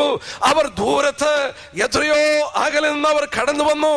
എന്നാൽ പ്രവാചകനോട് ചോദിച്ചു, ഇതെത്രത്തോളമാണ് ഈ അന്ധത? ഒരു രഹസ്യം പുതിയ നിയമം വെളിപ്പെടുത്തി തന്നു. റോമാലേഖനം 11-ാം അധ്യായം. ഞാൻ ആ ഭാഗം കൂടെ വായിച്ചിട്ട് ഞാൻ ഈ ആധുനിക കാല വിഷയത്തിലേക്ക് കടക്കുകയാണ്. റോമാലേഖനം 11-ന്റെ-25 വാക്യം വായിക്കാം. ഇത് പുതിയ നിയമത്തിൽ വെളിപ്പെട്ട ഒരു രഹസ്യമാണ്. ഇവരുടെ അന്ധതയെ കുറിച്ച് വെളിപ്പെട്ട ഒരു രഹസ്യമാണ്. 11-ന്റെ-25. സഹോദരന്മാരെ, നിങ്ങൾ ബുദ്ധിമാന്മാരെന്ന് നിങ്ങൾക്ക് തന്നെ തോന്നാതിരിപ്പാൻ ഈ രഹസ്യം അറിയാതിരിക്കരുതെന്ന് ഞാൻ ആഗ്രഹിക്കുന്നു. ജാതികളുടെ പൂർണ്ണസംഖ്യ ചേരുവോളം ഇസ്രായേലിന് അംശമായി കാഠിന്യം ഭവിച്ചിരിക്കുന്നു. നോക്കുക, ഇസ്രായേലിന് പാർഷ്യൽ ബ്ലൈൻഡ്നെസ്, ഭാഗികമായി തിമിരം ബാധിച്ചു. എത്രത്തോളം ബാധിച്ചു? നീ അവരെ നീക്കിക്കളയണം, അവരുടെ ഭവനം ശൂന്യമാകണം, അവർ ദേശത്തിന്റെ അറ്റത്തോളം പോകണം. എത്രത്തോളം കർത്താവേ ഒരു കാര്യം പുതിയ നിയമത്തിൽ വെളിപ്പെടുത്തി, ജാതികളുടെ പൂർണ്ണസംഖ്യ ചേരുന്നത് വരെ. ഈ രാത്രിയിലൂടെ കുറച്ചുപേരോട് ഒരുപക്ഷെ രക്ഷിക്കപ്പെടാനുണ്ട്. നിങ്ങളെ ഓർത്ത് ദൈവത്തെ സ്തുതിക്കുമ്പോൾ ഒരു സത്യം ഞാൻ ഓർപ്പിക്കട്ടെ, യഹൂദന്റെ കണ്ണ് തുറന്നിട്ടില്ല, അവന്റെ ചെവി വാസ്തവത്തിൽ തുറന്നിട്ടില്ല. കാരണം എന്താ? ജാതികളിൽ നിന്ന് ദൈവം ഒരു ജനത്തെ എടുക്കുന്നു തന്റെ നാമത്തിന് വേണ്ടി. രക്ഷിക്കപ്പെട്ട ആ ജനം വാസ്തവത്തിൽ ദൈവത്തിന് വേണ്ടി വേർതിരിച്ച് ജാതികളിൽ നിന്ന് എടുക്കപ്പെടുന്ന ജനങ്ങളാണ്. അവരുടെ സംഖ്യ പൂർത്തീകരിക്കണം. അവരുടെ സംഖ്യ പൂർത്തീകരിക്കുമ്പോൾ യഹൂദന്റെ കണ്ണ് തുറക്കും. എന്നാൽ ഇത് രാത്രി എനിക്ക് ഓർപ്പിക്കാനായിട്ടുള്ളത്, ഈ ജനത്തിന്റെ സംഖ്യ പൂർത്തീകരിക്കാൻ പോകുന്നു. ദൈവസഭയുടെ ജാതികളുടെ പൂർണ്ണസംഖ്യ അത് തീരാൻ പോകുന്നു. എന്റെ കേൾവിക്കാരെ, എങ്ങനെ അത് മനസ്സിലാക്കാൻ സാധിക്കും? ജാതികളുടെ സംഖ്യ തികയുവാൻ പോകുന്നു. ദൈവസഭയിലുള്ള ജനങ്ങളുടെ എണ്ണം തികയുവാൻ പോകുന്നു. എങ്ങനെ മനസ്സിലാക്കാൻ സാധിക്കും? അടുത്തായിട്ട് വായിക്കുന്നു, ഇങ്ങനെ ഇസ്രായേൽ മുഴുവൻ രക്ഷിക്കപ്പെടും. വിടുവിക്കുന്നവൻ സിയോനിൽ നിന്ന് വരും, അവൻ യാക്കോബിൽ നിന്ന് അഭക്തിയെ മാറ്റും, ഞാൻ അവരുടെ പാപങ്ങളെ നീക്കും എന്ന് അവരോട് ചെയ്യുന്ന നിയമമാണ്. ദൈവം പറയുന്ന ശ്രദ്ധിക്കുക, അവൻ അവരുടെ മധ്യത്തിൽ വരും. സിയോനിൽ വിടുവിക്കുന്നവൻ വന്ന് അവരുടെ അന്ധത മാറ്റും. എന്താണ് വിടുവിക്കുക എന്ന് പറഞ്ഞാൽ? ഒരു വിപത്തിൽ നിന്ന് അവരെ വിടുവിക്കുക, ഒരു അനർത്ഥത്തിൽ നിന്ന് അവരെ വിടുവിക്കുക. ഈ രാത്രി എനിക്ക് പറയാനുള്ള വിഷയം അതാണ്. യഹോവയായ ദൈവം എത്രയോ നൂറ്റാണ്ടുകൾക്ക് മുമ്പ് പരിശുദ്ധാത്മാവിനാൽ രേഖപ്പെടുത്തി, യേശുക്രിസ്തു വിടുവിക്കുന്നവൻ സിയോനിൽ വരുന്നത് യാക്കോബിന് ഒരു വിടുതലുമായിട്ടാണ്. മാത്രമല്ല, ഇവിടെ വെളിപ്പെടുത്തി, അവൻ വരുമ്പോൾ അഭക്തി മാറ്റും, അവൻ വരുമ്പോൾ ഇവരുടെ കണ്ണുകൾ തുറക്കും. ഒന്ന് ശ്രദ്ധിക്കണം, ഈ രാത്രിയിൽ ഇങ്ങനെ ഞാൻ പറയട്ടെ, കർത്താവ് വന്ന് അവരുടെ അഭക്തി മാറ്റും. മറ്റു വിധത്തിൽ പറഞ്ഞാൽ, അവരുടെ അഭക്തി മാറുമ്പോൾ യേശുക്രിസ്തു മടങ്ങി വരും. യേശുക്രിസ്തു എപ്പോൾ മടങ്ങി വരും? യഹൂദന്റെ അഭക്തി മാറണം. മറ്റു വിധത്തിൽ പറഞ്ഞാൽ, അവൻ വന്ന അഭക്തി മാറ്റും. ഇത് രണ്ടും കൂടെ ഒരുപോലെ സംഭവിക്കും. അവരെ വിടുവിക്കുന്ന ആ വലിയ അവരുടെ വാഗ്ദത്ത മശിഹ യേശുക്രിസ്തുവിന്റെ മധ്യത്തിലേക്ക് വരുമ്പോൾ അവർക്കൊരു വിടുതൽ കിട്ടും, അവരുടെ അഭക്തി മാറിക്കിട്ടും. എപ്പോഴാണ് അത് സംഭവിക്കുന്നത്? ആധുനിക ചരിത്രത്തിലേക്ക് നാം ഇറങ്ങുകയാണ്, ആനുകാലിക സംഭവങ്ങളിലേക്ക് ഇറങ്ങുകയാണ്. എപ്പോഴത് സംഭവിക്കും? സഖറിയ പ്രവചനം എടുത്താട്ടെ എന്റെ പ്രിയപ്പെട്ട കേൾവിക്കാരെ. സഖറിയ പ്രവചനം 12-ാം അധ്യായത്തിന്റെ 9 തൊട്ടുള്ള വാക്യം. എപ്പോഴാണ് അത് സംഭവിക്കുന്നത്? സഖറിയ പ്രവചനം അന്നാളിൽ ഞാൻ യെരുശലേമിന്റെ നേരെ വരുന്ന സകല ജാതികളെയും നശിപ്പിക്കുവാൻ നോക്കും. അവൻ ദാവീദ് ഗൃഹത്തിന്മേലും യെരുശലേം നിവാസികളുടെ മേലും കൃപയുടെയും യാചനകളുടെയും ആത്മാവിനെ പകരും. അടുത്ത ഭാഗം, തങ്ങൾ കുത്തിയിട്ടുള്ളവങ്കിലേക്ക് അവർ നോക്കും. ഏകജാതനെ കുറിച്ച് വിലപിക്കുന്നവരെ പോലെ അവർ അവനെ കുറിച്ച് വിലപിക്കും. 13-ാം അധ്യായത്തിന്റെ 1-ാം വാക്യം, അന്നാളിൽ ദാവീദ് ഗൃഹത്തിനും യെരുശലേം നിവാസികൾക്കും പാപത്തിന്റെയും മാലിന്യത്തിന്റെയും പരിഹാരത്തിനായി ഒരു ഉറവ തുറന്നിരിക്കും. അവൻ വന്നവരുടെ അഭക്തിയെ മാറ്റും. അവരുടെ അഭക്തി മാറുമ്പോൾ അവൻ വരും. ഇവിടെ ഒരു സത്യം സഖറിയാവ് വെളിപ്പെടുത്തുന്നു. എന്താണ് വെളിപ്പെടുത്തുന്നത്? യെരുശലേമിനെതിരായി, യഹൂദനെതിരായി ലോകരാഷ്ട്രങ്ങൾ യുദ്ധത്തിന് വരുമ്പോൾ അവരുടെ മേൽ അവൻ കൃപയുടെയും യാചനയുടെയും ആത്മാവിനെ പകരും. ആ കാലഘട്ടം ദൈവം ചൂണ്ടിക്കാണിച്ചു. അവർ കൃപയുടെയും യാചനയുടെയും ആത്മാവിനെ പകർന്നിട്ട് അവർ കുത്തിവെങ്കിലേക്ക് നോക്കി വിലപിക്കും. അന്ന് യെരുശലേം നിവാസികൾക്കും യഹൂദ ദാവീദിന്റെ ഗൃഹത്തിനും പാപത്തിന്റെയും മാലിന്യത്തിന്റെയും പരിഹാരത്തിനായി ഒരു ഉറവ തുറന്നു വരും. എന്റെ പ്രിയപ്പെട്ടവരെ, അവർ കണ്ണു തുറക്കും, അവർ കുത്തിവെങ്കിലേക്ക് നോക്കും. എപ്പോഴാണ് നോക്കുന്നത്? യെരുശലേമിനെതിരായി ലോകരാഷ്ട്രങ്ങൾ യുദ്ധത്തിന് കടന്നു വരുമ്പോൾ അവരുടെ അഭക്തി മാറുന്ന സന്ദർഭമാകും. ഒരു വിധത്തിൽ ചിന്തിച്ചാൽ യേശുക്രിസ്തു ഭൂമിയിൽ രാജാവായി മടങ്ങി വരുന്നത്, അവരുടെ വിടുതൽ കൊടുക്കുന്നവനായി മടങ്ങി വരുന്നത്, അവർക്ക് വിമോചകനായി മടങ്ങി വരുന്നത്, ദൈവപുത്രൻ അവരെ വിടുവിക്കുന്നതിനായി മടങ്ങി വരുന്നത്, ലോകരാഷ്ട്രങ്ങൾ അവരോട് യുദ്ധത്തിന് വരുന്ന സന്ദർഭത്തിലാണ്. ഒന്നുകൂടെ ഞാൻ പറയട്ടെ, മത്തായിയുടെ സുവിശേഷം 23-ാം അധ്യായത്തിന് 37 തൊട്ട് വായിച്ചാൽ യേശുക്രിസ്തു അവരോട് പറഞ്ഞു, നിങ്ങളുടെ ഭവനം ശൂന്യമാകും. കർത്താവിന്റെ നാമത്തിൽ വരുന്നവൻ അനുഗ്രഹിക്കപ്പെട്ടവൻ എന്ന് പറയുവോളം നിങ്ങൾ ഇനി എന്നെ കാണില്ല. അവരിനി കർത്താവിനെ കാണണമെങ്കിൽ, യേശുക്രിസ്തു മടങ്ങി വരണമെങ്കിൽ അവരൊരുപോലെ പറയണം, അവൻ അനുഗ്രഹിക്കപ്പെട്ടവനാണ്. ഒരിക്കലും അവനെ വേണ്ട എന്ന് പറഞ്ഞ് ക്രൂശിച്ചു. ഇനിയും അവർ ഒരുപോലെ കരയണം. ഇവിടെ നമ്മൾ വായിക്കുന്നു, അവർ ഏകജാതനെ കുറിച്ച് വിലപിക്കുന്ന പോലെ വിലപിക്കും. മറ്റൊരു വാക്യം വായിക്കാം, വളരെ പ്രധാനമായ വാക്യം, ഹോശേയ പ്രവചനം 5:15 വാക്യം. ഹോശേയ 5:15, അവൻ ആത്മാവിൽ അവരോട് സംസാരിക്കുകയാണ്. അവൻ തന്നെ സംസാരിക്കുകയാണ്, യഹൂദനോട് സംസാരിക്കുകയാണ്. യേശുക്രിസ്തു എപ്പോൾ മടങ്ങി വരുമെന്ന് സംസാരിക്കുകയാണ്. ഒന്ന് വായിച്ചാട്ടെ. അവർ കുറ്റമേറ്റു പറഞ്ഞ് അവന്റെ മുഖം അന്വേഷിക്കുവോളം ഞാൻ മടങ്ങിപ്പോയി എന്റെ സ്ഥലത്തിരിക്കും. കഷ്ടതയിൽ അവർ എന്നെ ജാഗ്രതയോടെ അന്വേഷിക്കും. കർത്താവ് അവരുടെ മധ്യത്തിൽ വന്നു. യേശുക്രിസ്തു ആത്മാവിൽ അവരോട് പറയുകയാണ്, ഞാൻ മടങ്ങിപ്പോയി എന്റെ ഇടത്തിലിരിക്കും. അവൻ സ്വന്തത്തിലേക്ക് വന്നു, സ്വന്തക്കാരവനെ കൈക്കൊണ്ടില്ലേ. ഞാൻ മടങ്ങിപ്പോയി എന്റെ ഇടത്തിലിരിക്കും. സ്വർഗത്തിൽ നീ ഭൂമിയിൽ വന്ന ദൈവപുത്രൻ മടങ്ങി സ്വർഗത്തിൽ പോയിരിക്കും. എത്ര നാളിരിക്കുമെന്ന് പറഞ്ഞു. അവർ കുറ്റമേറ്റു പറഞ്ഞ് എന്റെ മുഖം അന്വേഷിക്കുന്നത് വരെ ഞാൻ മടങ്ങിപ്പോയി എന്റെ ഇടത്തിലിരിക്കും. സ്തോത്രം. അവർ കുറ്റമേറ്റു പറയണം, അവർ അവൻ അനുഗ്രഹിക്കപ്പെട്ടവനാണെന്ന് പറയണം. യേശുക്രിസ്തു അല്ലാതെ ഈ ഭൂമിയിൽ രാജാവായി മടങ്ങി വരില്ല. എന്നാൽ അവിടെ വെളിപ്പെടുത്തി, അവരുടെ കഷ്ടതയിൽ അവർ എന്നെ ജാഗ്രതയോടെ അന്വേഷിക്കും. എന്റെ പ്രിയപ്പെട്ട കേൾവിക്കാരെ, ലോകം അതിന്റെ അന്ത്യത്തിലെത്തി, ചരിത്രം അതിന്റെ അന്ത്യത്തിലെത്തി. ലോകമന്ത്യന്റെ അന്ത്യലക്ഷണം എന്ന് പറയുന്നത് ഈ യഹൂദന്റെ ശുദ്ധീകരണത്തിന് കാര്യങ്ങൾ ഒരുക്കപ്പെട്ടു എന്നുള്ളതാണ്. അവർ കർത്താവിനെ മനസ്സിലാക്കാൻ പോകുന്നെന്നുള്ളതാണ്. അത് മനസ്സിലാക്കുമ്പോൾ യേശുക്രിസ്തുവാണ് അവരുടെ മശിയ എന്ന് അവർ മനസ്സിലാക്കുമ്പോൾ അവൻ രാജാവായി മടങ്ങി വരും. അവരുടെ കഷ്ടതയിൽ അവർ എന്നെ ജാഗ്രതയോടെ അന്വേഷിക്കും. ഒരു സത്യം ഓർത്തോണം, എന്റെ മുന്നിൽ അനേക വിശുദ്ധന്മാർ, വിശ്വാസികൾ ഇരിപ്പുണ്ട്. നിങ്ങളോടൊരു വാക്കുറപ്പിച്ചോട്ടെ, ഈ കുറ്റമേറ്റ് പറയുന്നതിന്, ഇത് സംഭവിക്കുന്നതിന് 7 വർഷം മുമ്പെങ്കിലും കർത്താവിന്റെ സഭ ഈ ഭൂമിയിൽ നിന്ന് കാഹളം ധ്വനിച്ച് മാറ്റപ്പെടും. എങ്കിൽ ഞാൻ ചോദിച്ചോട്ടെ, ദൈവസഭ ഈ ഭൂമിയിൽ നിന്ന് മാറ്റപ്പെടുവാൻ കാലം എത്രയോ അതിക്രമിച്ചു കഴിഞ്ഞു. സ്തോത്രം. എന്റെ കേൾവിക്കാരെ, പത്രോസ് പറഞ്ഞ പോലെ, പിതാക്കന്മാർ നിദ്ര കൊണ്ട ശേഷം എല്ലാം ആദിയിൽ എന്ന പോലെ എന്നിരിക്കുന്നു എന്ന് പറഞ്ഞുകൊണ്ട് പരിഹാസത്തോടെ ജീവിക്കുന്ന മനുഷ്യർ വരും. ഇന്ന് ലോകത്തിലുള്ള മനുഷ്യരോട് പറഞ്ഞാട്ടെ, അവർ ഇത് വിശ്വസിക്കത്തില്ല. നോഹയുടെ കാലത്ത് എന്ത് സംഭവിച്ചു? അവർ വിറ്റും നട്ടും വിവാഹം കഴിച്ചും കൊടുത്തും പോന്നു. ദൈവപുത്രൻ വരുമെന്ന് പറഞ്ഞാൽ, ന്യായവിധി വരുമെന്ന് പറഞ്ഞാൽ അത് പുച്ഛിച്ചു തള്ളി. ഈ രാത്രി ഒന്ന് കേട്ടാട്ടെ എന്റെ പ്രിയപ്പെട്ടവരെ, ഈ സംഭവത്തിന് മുമ്പ് യഹൂദനവന്റെ കുറ്റമേറ്റു പറയുന്നതിന് മുമ്പ് 7 വർഷം മുമ്പെങ്കിലും ദൈവസഭ മാറ്റപ്പെടും. കാരണം കർത്താവ് പറഞ്ഞു, ഭൂമിയിലെങ്ങും വരുന്ന പരീക്ഷകാലത്ത് ഞാൻ നിന്നെ കാക്കും. സ്തോത്രം. തെസ്സലോനിക്കർക്ക് പൗലോസ് എഴുതി, വരുവാനിരിക്കുന്ന കോപത്തിൽ നമ്മെ വിടുവിക്കുന്ന യേശു സ്വർഗത്തിൽ നിന്ന് വരുന്നത് നാം കാത്തിരിക്കുന്നു. ഭൂമിയിൽ ഒരു അനർത്ഥം വരുന്നു, ഭൂമിയിൽ ഒരു ദുരന്തം വരുന്നു. അത് യഹൂദനെ ശുദ്ധീകരിക്കുന്ന ദുരന്തമാണ്.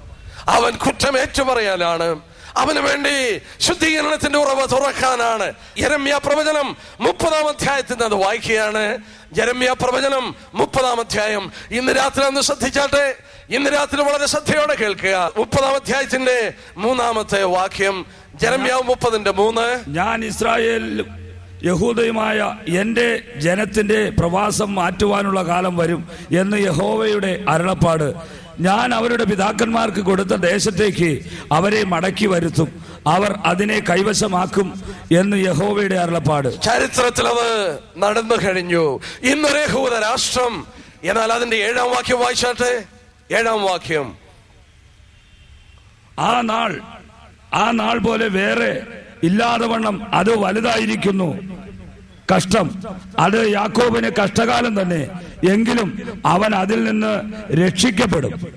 ഒന്ന് ശ്രദ്ധിച്ചാട്ടെ, അവന്റെ മടങ്ങി വരവിന്റെ ശേഷം പ്രവാചകൻ പറയുകയാണ്, ആ നാൾ പോലെ ഇല്ലാതെ വണ്ണം വലുതായ ഒരു കഷ്ടം വരും. ആ കഷ്ടത്തിന്റെ പേരാണ് യാക്കോബിന്റെ കഷ്ടകാലം. മത്തായിയുടെ സുവിശേഷം 24-ാം അധ്യായത്തിൽ യേശുക്രിസ്തു പറഞ്ഞു, ഇതുവരെ സംഭവിച്ചിട്ടില്ലാത്തതും ഇനിമേൽ സംഭവിക്കാത്തതുമായ വലിയ കഷ്ടം. ഇവിടെ വായിക്കുന്നു, ആ നാൾ പോലെ വേറെ ഇല്ലാതെ വണ്ണം വലുതായ കഷ്ടം. കഴിഞ്ഞ കാലങ്ങളിൽ യഹൂദൻ അനുഭവിച്ച കഷ്ടങ്ങളൊന്നും സാരമില്ലേ? അവൻ 2-ാം ലോകയുദ്ധത്തിൽ കൊല്ലപ്പെട്ടത് സാരമില്ലേ? യേശുക്രിസ്തുവിന്റെ വാക്കിൽ ഇതുവരെ സംഭവിച്ചിട്ടില്ലാത്ത അത്ര ഭയാനകമായ പീഡ യഹൂദൻ വീണ്ടും അനുഭവിക്കാൻ പോകുന്നു. ലോകരാഷ്ട്രങ്ങൾ മുഴുവൻ അവർക്കെതിരായി അണിനിരക്കാൻ പോകുന്നു. എന്നാൽ ഒരു സത്യം ഞാൻ ഓർപ്പിച്ചോട്ടെ, ഇന്ന് പലപ്പോഴും അവരെ നശിപ്പിക്കാൻ കഴിയാഞ്ഞത് അമേരിക്ക എന്ന് പറഞ്ഞ രാഷ്ട്രമുള്ളത് കൊണ്ടാണ്. വിശദമായി എടുക്കാൻ കഴിയും, എന്നാൽ ചുരുക്കി ഞാൻ പറയട്ടെ, അമേരിക്ക അവരുടെ പക്ഷത്തുണ്ടായിരുന്നു. അമേരിക്ക എന്ന് പറയുന്ന രാഷ്ട്രം അവിചാരിതമായ ലോകത്തിൽ ഉണ്ടായതല്ല. ഈ രാത്രി എന്റെ കേൾവിക്കാർ ശ്രദ്ധിക്കണം, 17-ാം നൂറ്റാണ്ടിൽ യൂറോപ്പിൽ നിന്ന് ഏതാണ്ട് 37 ദശലക്ഷം ആളുകൾ അവിടെ കുടിയേറി അങ്ങനെ ഒരു രാഷ്ട്രമുണ്ടായി. എന്തിനും അങ്ങനെ ഒരു രാഷ്ട്രമുണ്ടായി. ബൈബിളിൽ നിന്ന് എനിക്ക് തെളിയിച്ചു തരാം. അപ്പോസ്തലപ്രവൃത്തി 17-ാം അധ്യായത്തിൽ മറ്റും വായിക്കുന്നുണ്ട്, ഓരോ രാഷ്ട്രങ്ങൾക്കും അവരുടെ അതിരുകളും കാലങ്ങളും ദൈവം നിശ്ചയിച്ചിട്ടുണ്ട്. രാഷ്ട്രങ്ങളൊന്നും അവിചാരിതമല്ല. കഴിഞ്ഞ കാലങ്ങളിൽ ഓരോ രാഷ്ട്രങ്ങളെ ദൈവ പദ്ധതികൾ പൂർത്തീകരിക്കാൻ ദൈവം ഉപയോഗിച്ചു. യഹൂദനെ ലോകത്തിൽ ചിതറിക്കുവാൻ, യഹൂദനെ വാൾ കൊണ്ട് വെട്ടി വീഴ്ത്തുവാൻ ദൈവം റോമാക്കാരെ ഉപയോഗിച്ചു. റോമാക്കാർ മൂലം തിരുവചന പ്രവചനം നിവർത്തിച്ചുകൊണ്ട് ലോകത്തിൽ അവർ ചിതറിക്കപ്പെട്ടു. വീണ്ടും അവരെ അവിടെ കൂട്ടുവാൻ ജർമ്മനിയെ ദൈവം ഉപയോഗിച്ചു. 2-ാം ലോകയുദ്ധത്തിൽ അവരെ അവിടെ നാട്ടിപ്പായിച്ചു ജർമ്മനി. എന്നാൽ ഈ കാലഘട്ടങ്ങളിൽ അവർ അവിടെ മടങ്ങി വന്നപ്പോൾ ആ പിറന്നു വീണ കുഞ്ഞിനെ സൂക്ഷിക്കുന്ന പോലെ യഹൂദ രാഷ്ട്രത്തെ പരിപാലിച്ചത് അമേരിക്ക എന്ന് പറയുന്ന രാഷ്ട്രമാണ്. ലോകരാഷ്ട്രങ്ങൾ അത് മനസ്സിലാക്കി, അവരുടെ ശത്രുക്കൾ അത് മനസ്സിലാക്കി, അതിന് പേര് പറഞ്ഞു അമേരിക്ക വലിയ സാത്താനെന്നും ഇസ്രായേൽ ചെറിയ സാത്താനെന്നും പറഞ്ഞു. ലോകത്തിലാകമാനം അമേരിക്കയുടെ കൊടി കത്തിക്കുമ്പോൾ ഇസ്രായേലിന്റെ കൊടിയും കത്തിച്ചു. കാരണം എന്താണ്? അമേരിക്ക അവരുടെ പക്ഷത്ത് നിന്നു. UN സെക്യൂരിറ്റി കൗൺസിലിൽ ഇസ്രായേലിന് വേണ്ടി വീറ്റോ ചെയ്ത് അവർക്കെതിരായി ലോകരാഷ്ട്രങ്ങൾ യുദ്ധത്തിന് വരാതിരുന്നത് അമേരിക്ക മൂലമാണ്. ഇറാഖ് കുവൈറ്റ് പിടിച്ചെടുത്തപ്പോൾ ലോകരാഷ്ട്രങ്ങളോടെ പോകുവാൻ സെക്യൂരിറ്റി കൗൺസിൽ തീരുമാനിച്ചു. ലോകരാജ്യങ്ങൾ അവിടെ കടന്നുപോയി. എന്നാൽ നോക്കുക, ഇസ്രായേൽ 67 പിടിച്ചെടുത്ത സ്ഥലങ്ങൾ അത് മോചിപ്പിക്കുവാൻ ലോകരാഷ്ട്രങ്ങൾ വലിയ ശബ്ദങ്ങൾ ഉളവാക്കി. ആഗോളമായി വലിയ ശബ്ദങ്ങൾ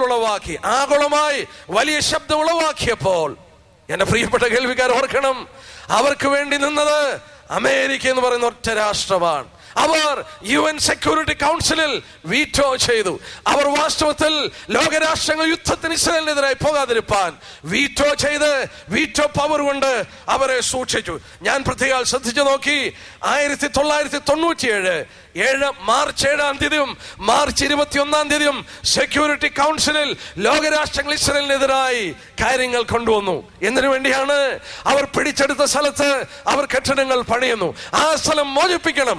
മാർച്ച് 7-നും മാർച്ച് 21 1997 സെക്യൂരിറ്റി കൗൺസിൽ പ്രശ്നം കൊണ്ടുവന്നു. എല്ലാ ലോകരാജ്യങ്ങളും ഇസ്രായേലിനെ അവിടെ നിന്ന് ഓടിക്കുവാൻ പദ്ധതി ഒരുക്കിയപ്പോൾ അവർക്ക് വേണ്ടി വീറ്റോ ചെയ്തു അമേരിക്ക.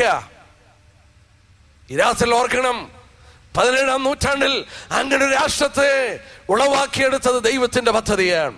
ദൈവത്തിനറിയാം ഈ രാഷ്ട്രമല്ലെങ്കിൽ അവിടെ നിലനിൽക്കില്ല.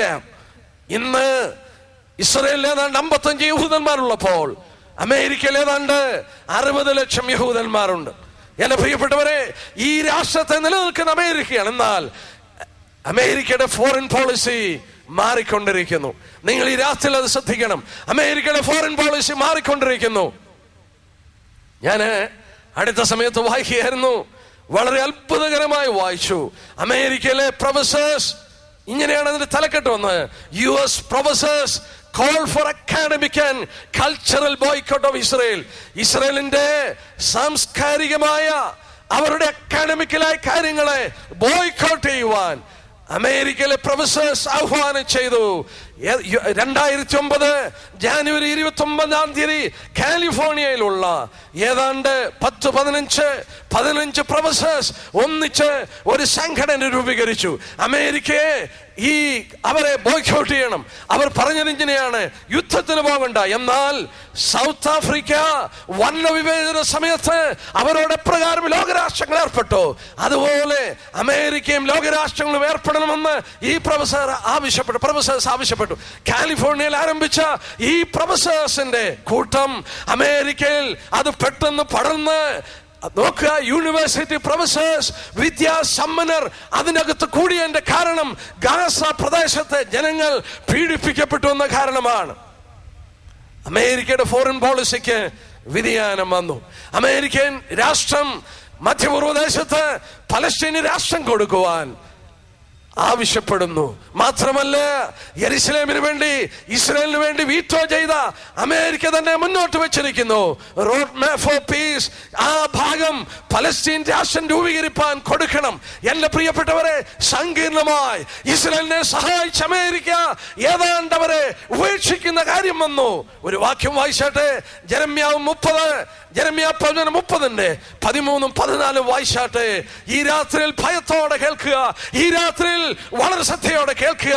കാലത്തിന്റെ അന്ത്യത്തിൽ ദൈവസഭ മാറ്റപ്പെട്ടാൽ ഇസ്രായേലിനെ സഹായിപ്പാൻ ആരുമില്ലെന്ന് അവിടെ വെളിപ്പെടുത്തുന്നു. നിന്റെ വ്യവഹാരം നടത്തുവാൻ ആരുമില്ല, നിന്റെ മുറിവിന് ഇടുവാൻ മരുന്നും കുടുംബമില്ല, നിന്റെ സ്നേഹിതന്മാരൊക്കെയും നിന്നെ മറന്നിരിക്കുന്നു.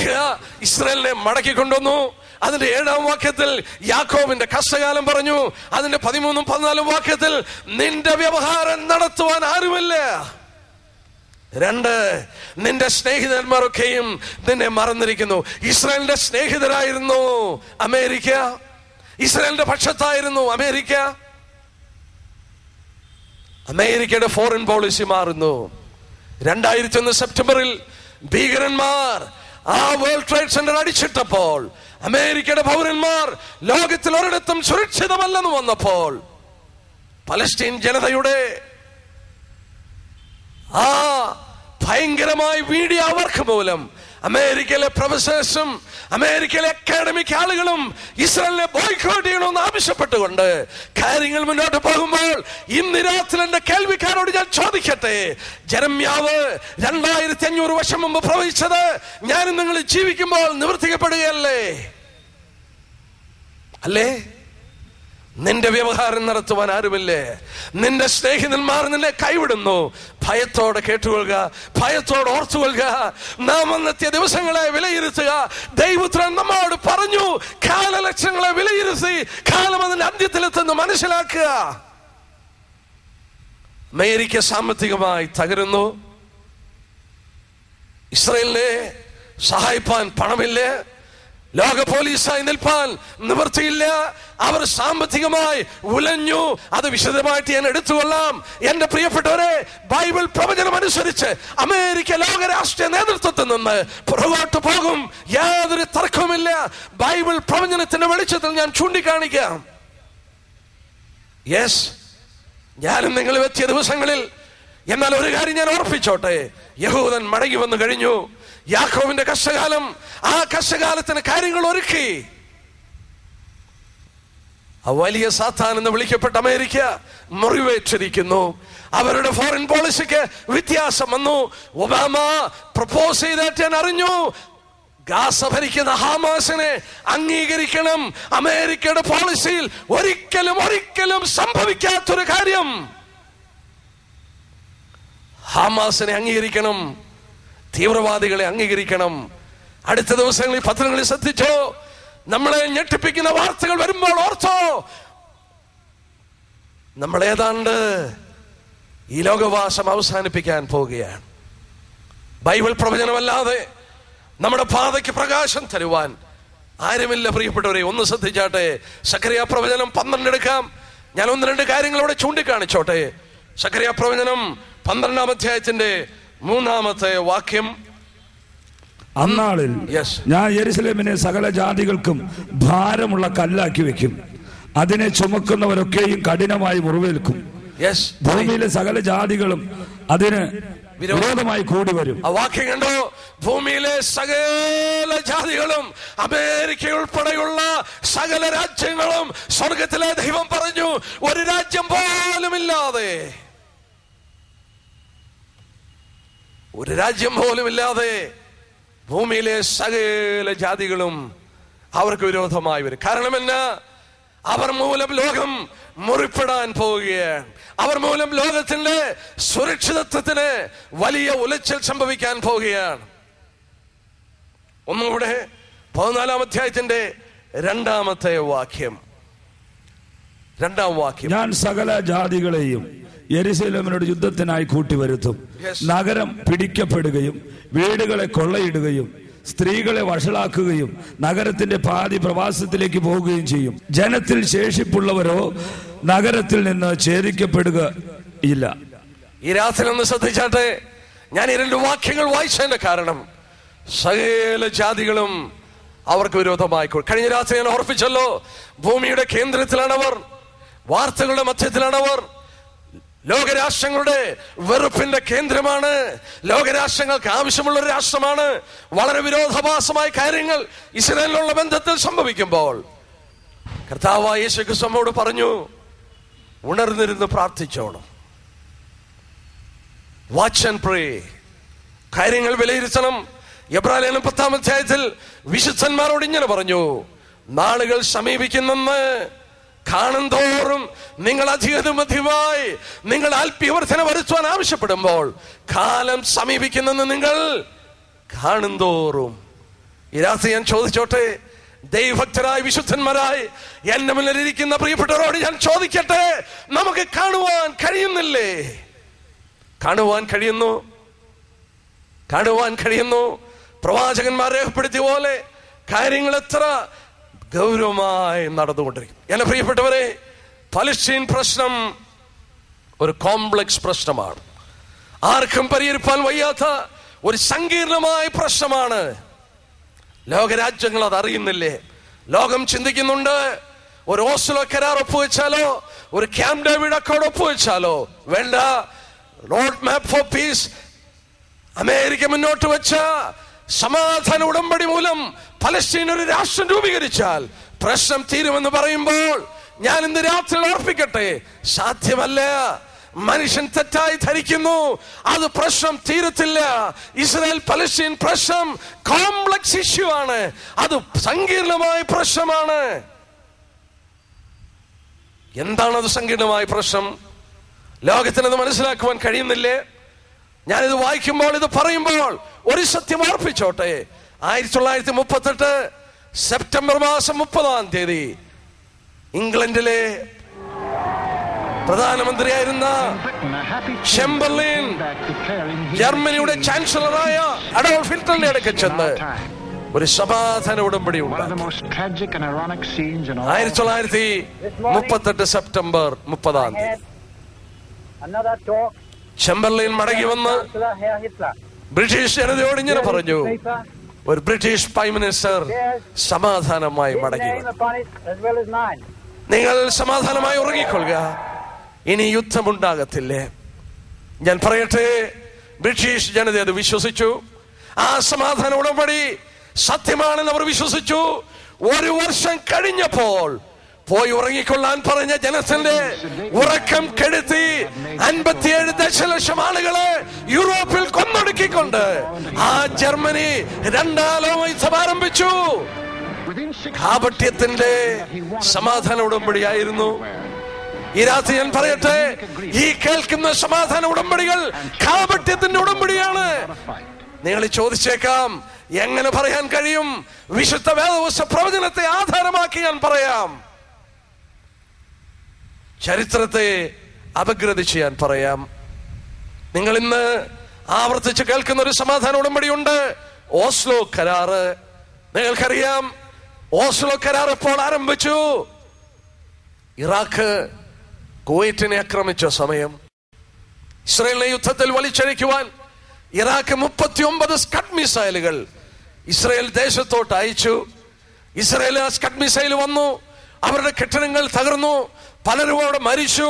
ഇസ്രായേലിനെ യുദ്ധത്തിൽ വലിച്ചിഴക്കുവാൻ ശ്രമിച്ചെങ്കിലും പിതാവായ ജോർജ് ബുഷിന്റെ നയതന്ത്രം മൂലം ഇസ്രായേലിനെ അവിടെ പിടിച്ചടക്കി വെച്ചു. അല്ലായിരുന്നെങ്കിൽ ഇസ്രായേൽ ആ യുദ്ധത്തിൽ ഏർപ്പെടുകയും ആ യുദ്ധത്തിന്റെ ഗതി മാറുകയും ചെയ്തേനെ.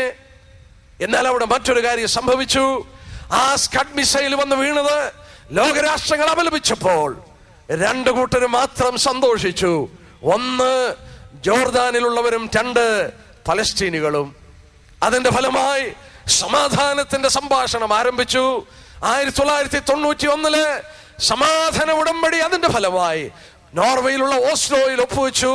5 വർഷത്തേക്ക് ആ ഉടമ്പടി മൂലം സംഭാഷണം മുന്നോട്ട് കൊണ്ടുപോകാൻ തീരുമാനിച്ചു. 5 വർഷം 1999 അവസാനിച്ചു. 1999 അവസാനിപ്പിച്ചപ്പോൾ അന്ന് എനിക്ക് ഓർമ്മയുണ്ട്, മലയാള മനോരമയിൽ ഇങ്ങനെ വാർത്ത വന്നു, യാസർ അറാഫത്ത് പലസ്തീൻ ഒരു സ്വന്തം രാഷ്ട്രമാണെന്ന് പ്രഖ്യാപിക്കാൻ പോകുന്നു.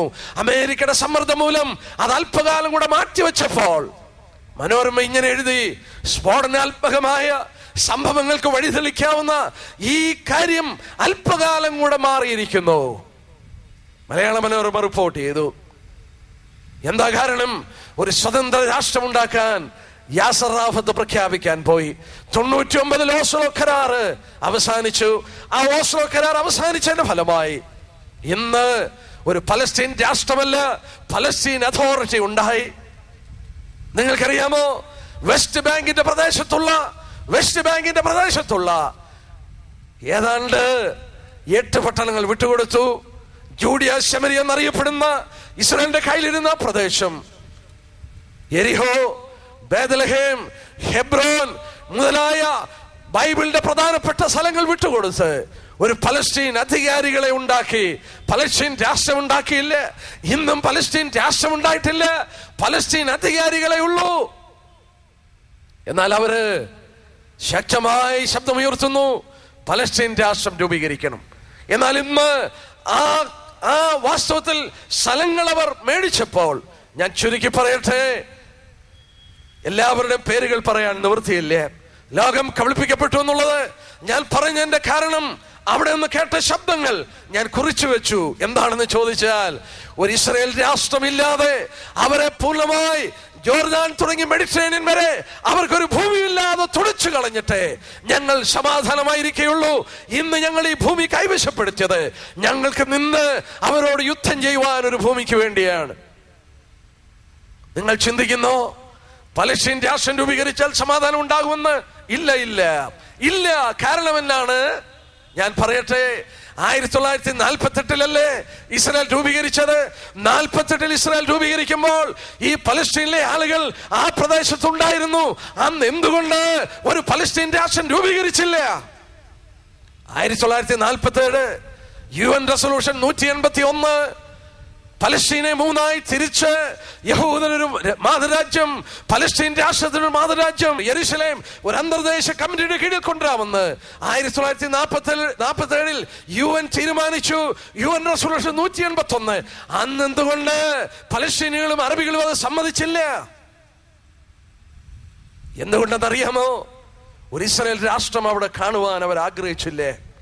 അതുകൊണ്ടാണ് അവർ ആവർത്തിച്ച് ശബ്ദം ഉയർത്തുന്നത്, ഇവിടെ ഒരു രാഷ്ട്രം വേണ്ട. ജോർദാന്റെ തീരം തുടങ്ങി മെഡിറ്ററേനിയൻ കടൽ വരെ അവർക്കൊരു ഭൂമിയില്ല. യാസർ അറാഫത്ത് പറഞ്ഞു, അവരെ തുടച്ചു കളയാതെ ഞങ്ങൾ സമാധാനമായി ഇരിക്കില്ല. ഇത് തന്നെയാണ് ഇറാന്റെ പ്രസിഡന്റ് അഹമ്മദ് ജാനി പറയുന്നത്. ആ പ്രദേശത്ത് നിന്ന് ഉയർന്നു കേൾക്കുന്ന ശബ്ദം അതാണ്. എന്റെ പ്രിയപ്പെട്ടവരെ, 67 6 ദിവസത്തെ യുദ്ധം 1948 1986 ഇസ്രായേലിനോട് യുദ്ധത്തിനൊന്നും പരാജയം ഏറ്റുവാങ്ങി. വീണ്ടും 67 5 രാജ്യങ്ങൾ ഒന്നിച്ച് ഇസ്രായേലിനോട് യുദ്ധത്തിന് വന്നു. 67 യുദ്ധത്തിൽ ഇസ്രായേൽ പിടിച്ചെടുത്തു വെസ്റ്റ് ബാങ്കും ഗാസയും ഗോളൻ ഹൈറ്റ്സും പഴയ യെരുശലേം അവർ പിടിച്ചെടുത്തു. 67 അവർ പിടിച്ചെടുത്തു. 1980 അവരുടെ നിത്യതലസ്ഥാനമായിട്ട് പ്രഖ്യാപിച്ചപ്പോൾ 1980 ജൂലൈയിൽ മൊറോക്കോ എന്ന് പറയുന്ന സ്ഥലത്ത് മുസ്ലിം രാഷ്ട്രങ്ങളുടെ തലവന്മാർ യെരുശലേം മോചിപ്പിക്കുവാൻ ഒന്നിച്ചു കൂടി. എന്തിനു കൂടി? അവരുടെ മൂന്നാമത്തെ പുണ്യഭൂമിയാണ്. ആ പുണ്യഭൂമി മോചിപ്പിക്കേണ്ടത് അവരുടെ കടമയാണ്. എന്റെ പ്രിയപ്പെട്ടവരെ, അന്ന് അവിടെ ഒരു ശബ്ദം കേട്ടു. സൗദി അറേബ്യയുടെ പ്രിൻസ് പറഞ്ഞു, വിശുദ്ധ യുദ്ധം പ്രഖ്യാപിക്കണം. ഈ രാത്രി എന്റെ കേൾവിക്കാരെ, 2500 വർഷം മുമ്പ് യോവേൽ എന്ന് പറയുന്ന പ്രവാചകൻ പറഞ്ഞത് ദൈവം വെളിപ്പെടുത്തി. എന്താണെന്ന് നോക്കട്ടെ. യോവേൽ പ്രവചനം 3-ാം അധ്യായം ഞാൻ യാതൊരു വ്യാഖ്യാനവും കൂടാതെ വായിച്ചു കേൾപ്പിക്കുമ്പോൾ ബൈബിൾ പ്രവചനത്തിൽ പറഞ്ഞിരിക്കുന്ന അവസാന യുദ്ധം എന്താണെന്ന് വളരെ വ്യക്തമായി വെളിപ്പെടുത്തുന്നു. യോവേൽ പ്രവചനം 3-ാം അധ്യായത്തിന്റെ 9-ാം വാക്യം നോക്കട്ടെ. യെസ്, ഇത് ജാതികളുടെ ഇടയിൽ വിളിച്ചു പറവിൻ, വിശുദ്ധ യുദ്ധത്തിന് ഒരുങ്ങിക്കൊള്ളുവിൻ, വീരന്മാരെ ഉദ്യോഗിപ്പിപ്പിൻ, സകല യോദ്ധാക്കളും അടുത്തു വന്ന് പുറപ്പെടട്ടെ. നിങ്ങളുടെ കൊഴുക്കളെ വാളുകളായും വാക്കത്തികളെ കുന്തങ്ങളായും അടുപ്പിൻ. ദുർബലൻ തന്നെത്താൻ വീരനായി മതിക്കട്ടെ. അടുത്ത വാക്യത്തിൽ ഞാൻ വായിക്കുന്നു, ചുറ്റുമുള്ള സകല ജാതികളുമായുള്ളവരെ ബന്ധപ്പെട്ട് വന്നുകൊടുവിൻ. 2500 വർഷം മുമ്പ് യോവേൽ എന്ന പ്രവാചകൻ രേഖപ്പെടുത്തി അവസാന യുദ്ധം ഒരു വിശുദ്ധ യുദ്ധമാണ്, യെരുശലേമിനുള്ള യുദ്ധമാണ്. ഞാൻ നിങ്ങൾ ജീവിക്കുന്ന ഇന്ന് സങ്കീർണമായ യെരുശലേം അന്തർദേശീയ പ്രശ്നമായി. Road map for peace America മുന്നോട്ട് വെച്ച പദ്ധതിയിൽ ഗാസ വിട്ടുകൊടുക്കണം, വിട്ടുകൊടുത്തു. വെസ്റ്റ് ബാങ്ക് വിട്ടുകൊടുക്കണം, ഭാഗികമായി വിട്ടുകൊടുക്കുന്നു. അതും കൂടെ കഴിഞ്ഞാൽ 3-ാമത്തെ പടി യെരുശലേമിന്റെ നെഗോസിയേഷൻ ആണ്. ഈ രാത്രി നിങ്ങൾ കേൾക്കണം. എല്ലാ പ്രിയപ്പെട്ട കേൾവിക്കാരെ, ക്ഷമയോടെ കേൾക്കുക. ഗാസ വിട്ടുകൊടുത്തു, വെസ്റ്റ് ബാങ്കിന്റെ നെഗോസിയേഷൻ നടക്കുന്നു. പല സ്ഥലങ്ങൾ വിട്ടുകൊടുത്തു, അതും വിട്ടുകൊടുക്കുമെന്ന് ബൈബിൾ വെളിപ്പെടുത്തുന്നു. അവസാനം യെരുശലേമിന്റെ സംഭാഷണം വരും. ഇസ്രായേൽ വിട്ടുകൊടുക്കാതെ വരുമ്പോൾ ലോകരാഷ്ട്രങ്ങൾ ഒരുപോലെ കടന്നു വരുന്നത് അതിന്റെ മോചനത്തിനാണ്. ആ യുദ്ധത്തിന്റെ പേരാണ് വിശുദ്ധ യുദ്ധം, ജിഹാദ്. ഈ രാത്രി കേൾക്കുന്നവർക്ക് കാലത്തിന്റെ ഗൗരവം മനസ്സിലാകുന്നുണ്ടോ? ഞാനും നിങ്ങൾ ജീവിക്കുന്ന ദിവസങ്ങളിലെ സംഭവവികാസങ്ങൾ ഗ്രഹിക്കാൻ കഴിയുന്നുണ്ടോ? ഇസ്രായേൽ ഒരു ന്യൂക്ലിയർ ആയുധമുള്ള രാജ്യമാണ്.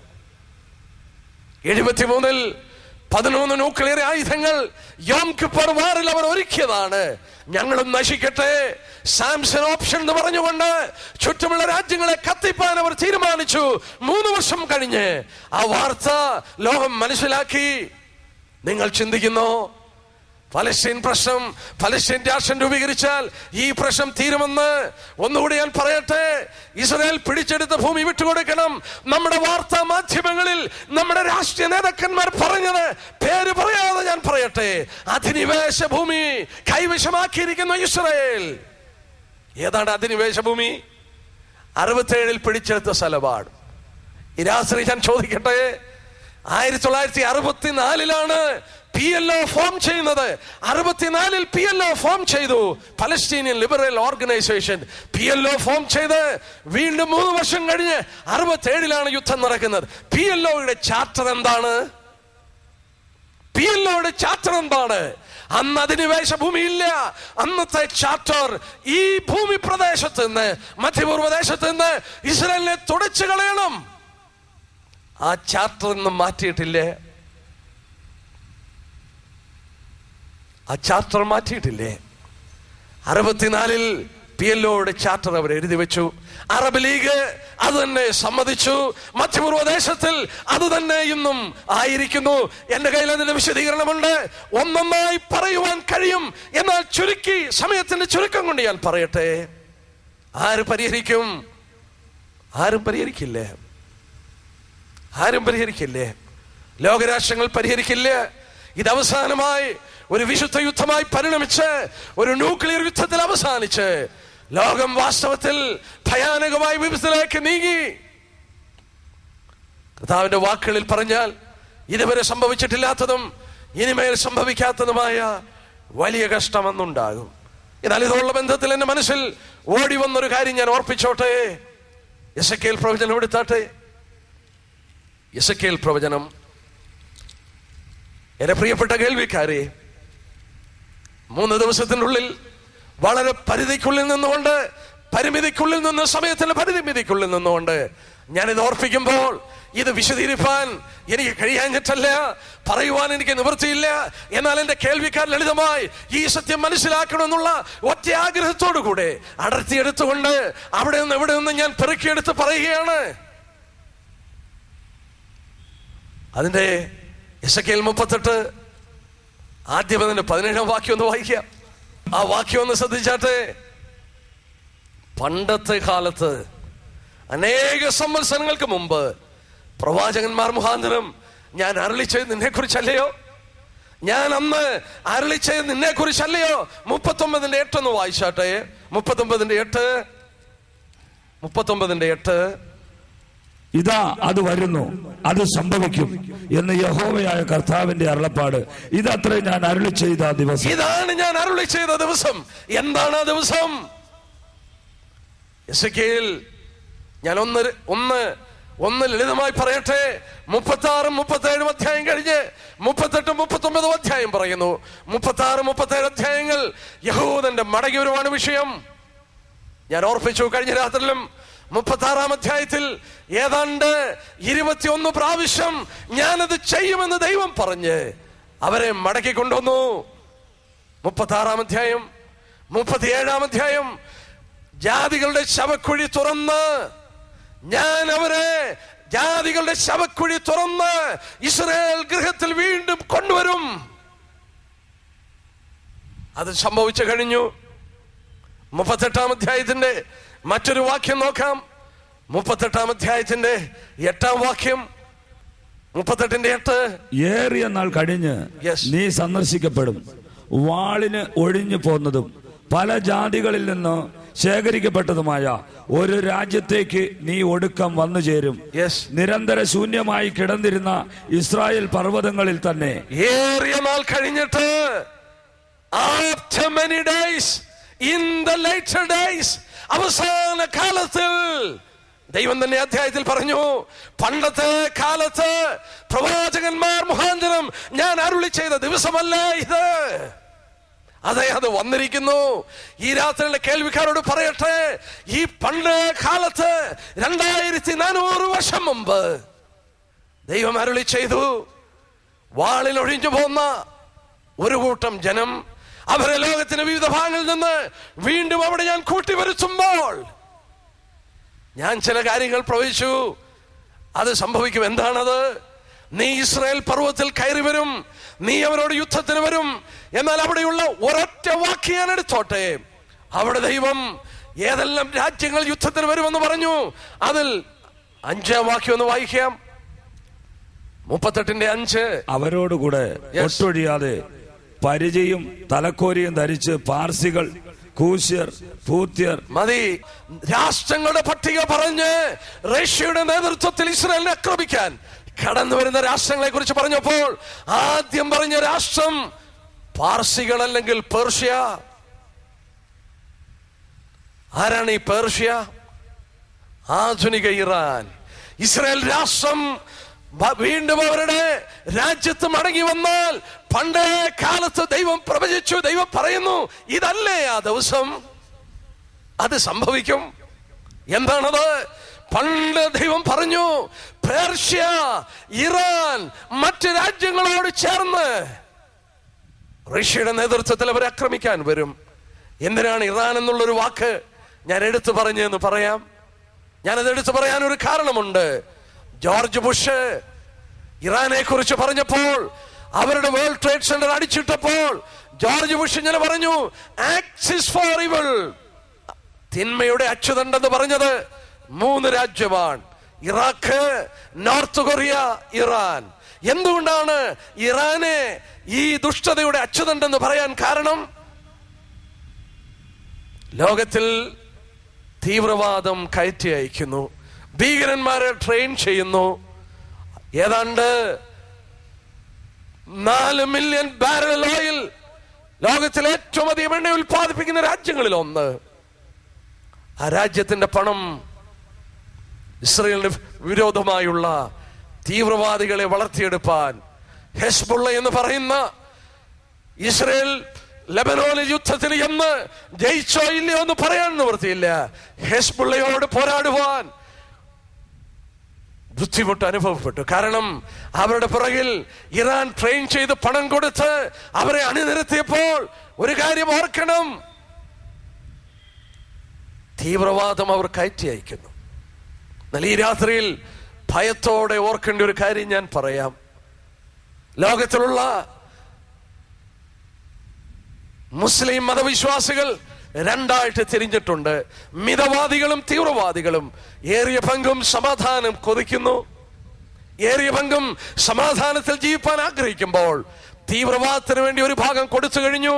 അവരാണ് അൽ ഖ്വയ്ദ, ഹമാസ്, ഹെസ്ബുള്ള, PLO എന്ന് വേണ്ട ഈ തീവ്രവാദത്തിന് വേണ്ടി തങ്ങളെ തന്നെ കൊടുത്തു മരിക്കാൻ തയ്യാറായിരിക്കുന്ന ഒരു കൂട്ടം ആളുകൾ.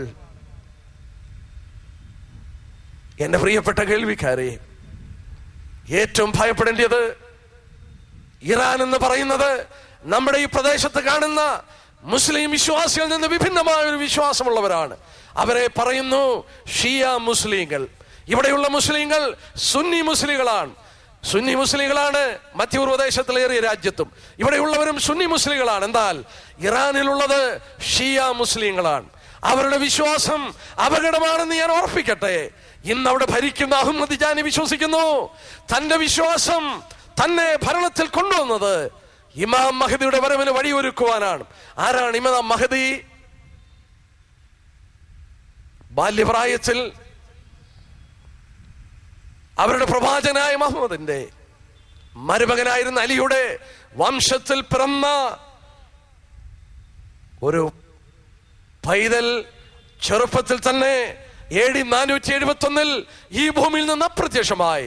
എന്നാൽ അവരുടെ വിശ്വാസം അനുസരിച്ച് ലോകമെന്നതിന്റെ അന്ത്യത്തിലെത്തുമ്പോൾ മശിഹയെ പോലെയുള്ള ഒരു വ്യക്തിത്വമായി ഇമാം മഹദി ഭൂമിയിൽ മടങ്ങി വരും. അതല്ല ഭയപ്പെടേണ്ടത് അവരുടെ വിശ്വാസം അനുസരിച്ച് ലോകത്തിൽ അക്രമവും അതിക്രമവും വർദ്ധിക്കുമ്പോൾ ഇമാം മഹദി സമാധാനം സ്ഥാപിക്കുവാൻ മടങ്ങി വരും. അതുകൊണ്ട് അവർ വിശ്വസിക്കുന്നു അരാജകത്വം ലോകത്തിൽ ഉണ്ടാക്കിയാൽ മതി, യുദ്ധങ്ങൾ ലോകത്തിൽ ഉണ്ടാക്കിയാൽ മതി. ആവർത്തിച്ചവർ പറയുന്നില്ലേ, ഇസ്രായേലിനെ തുടച്ചു കളയണം, അമേരിക്കയെ നശിപ്പിക്കണം.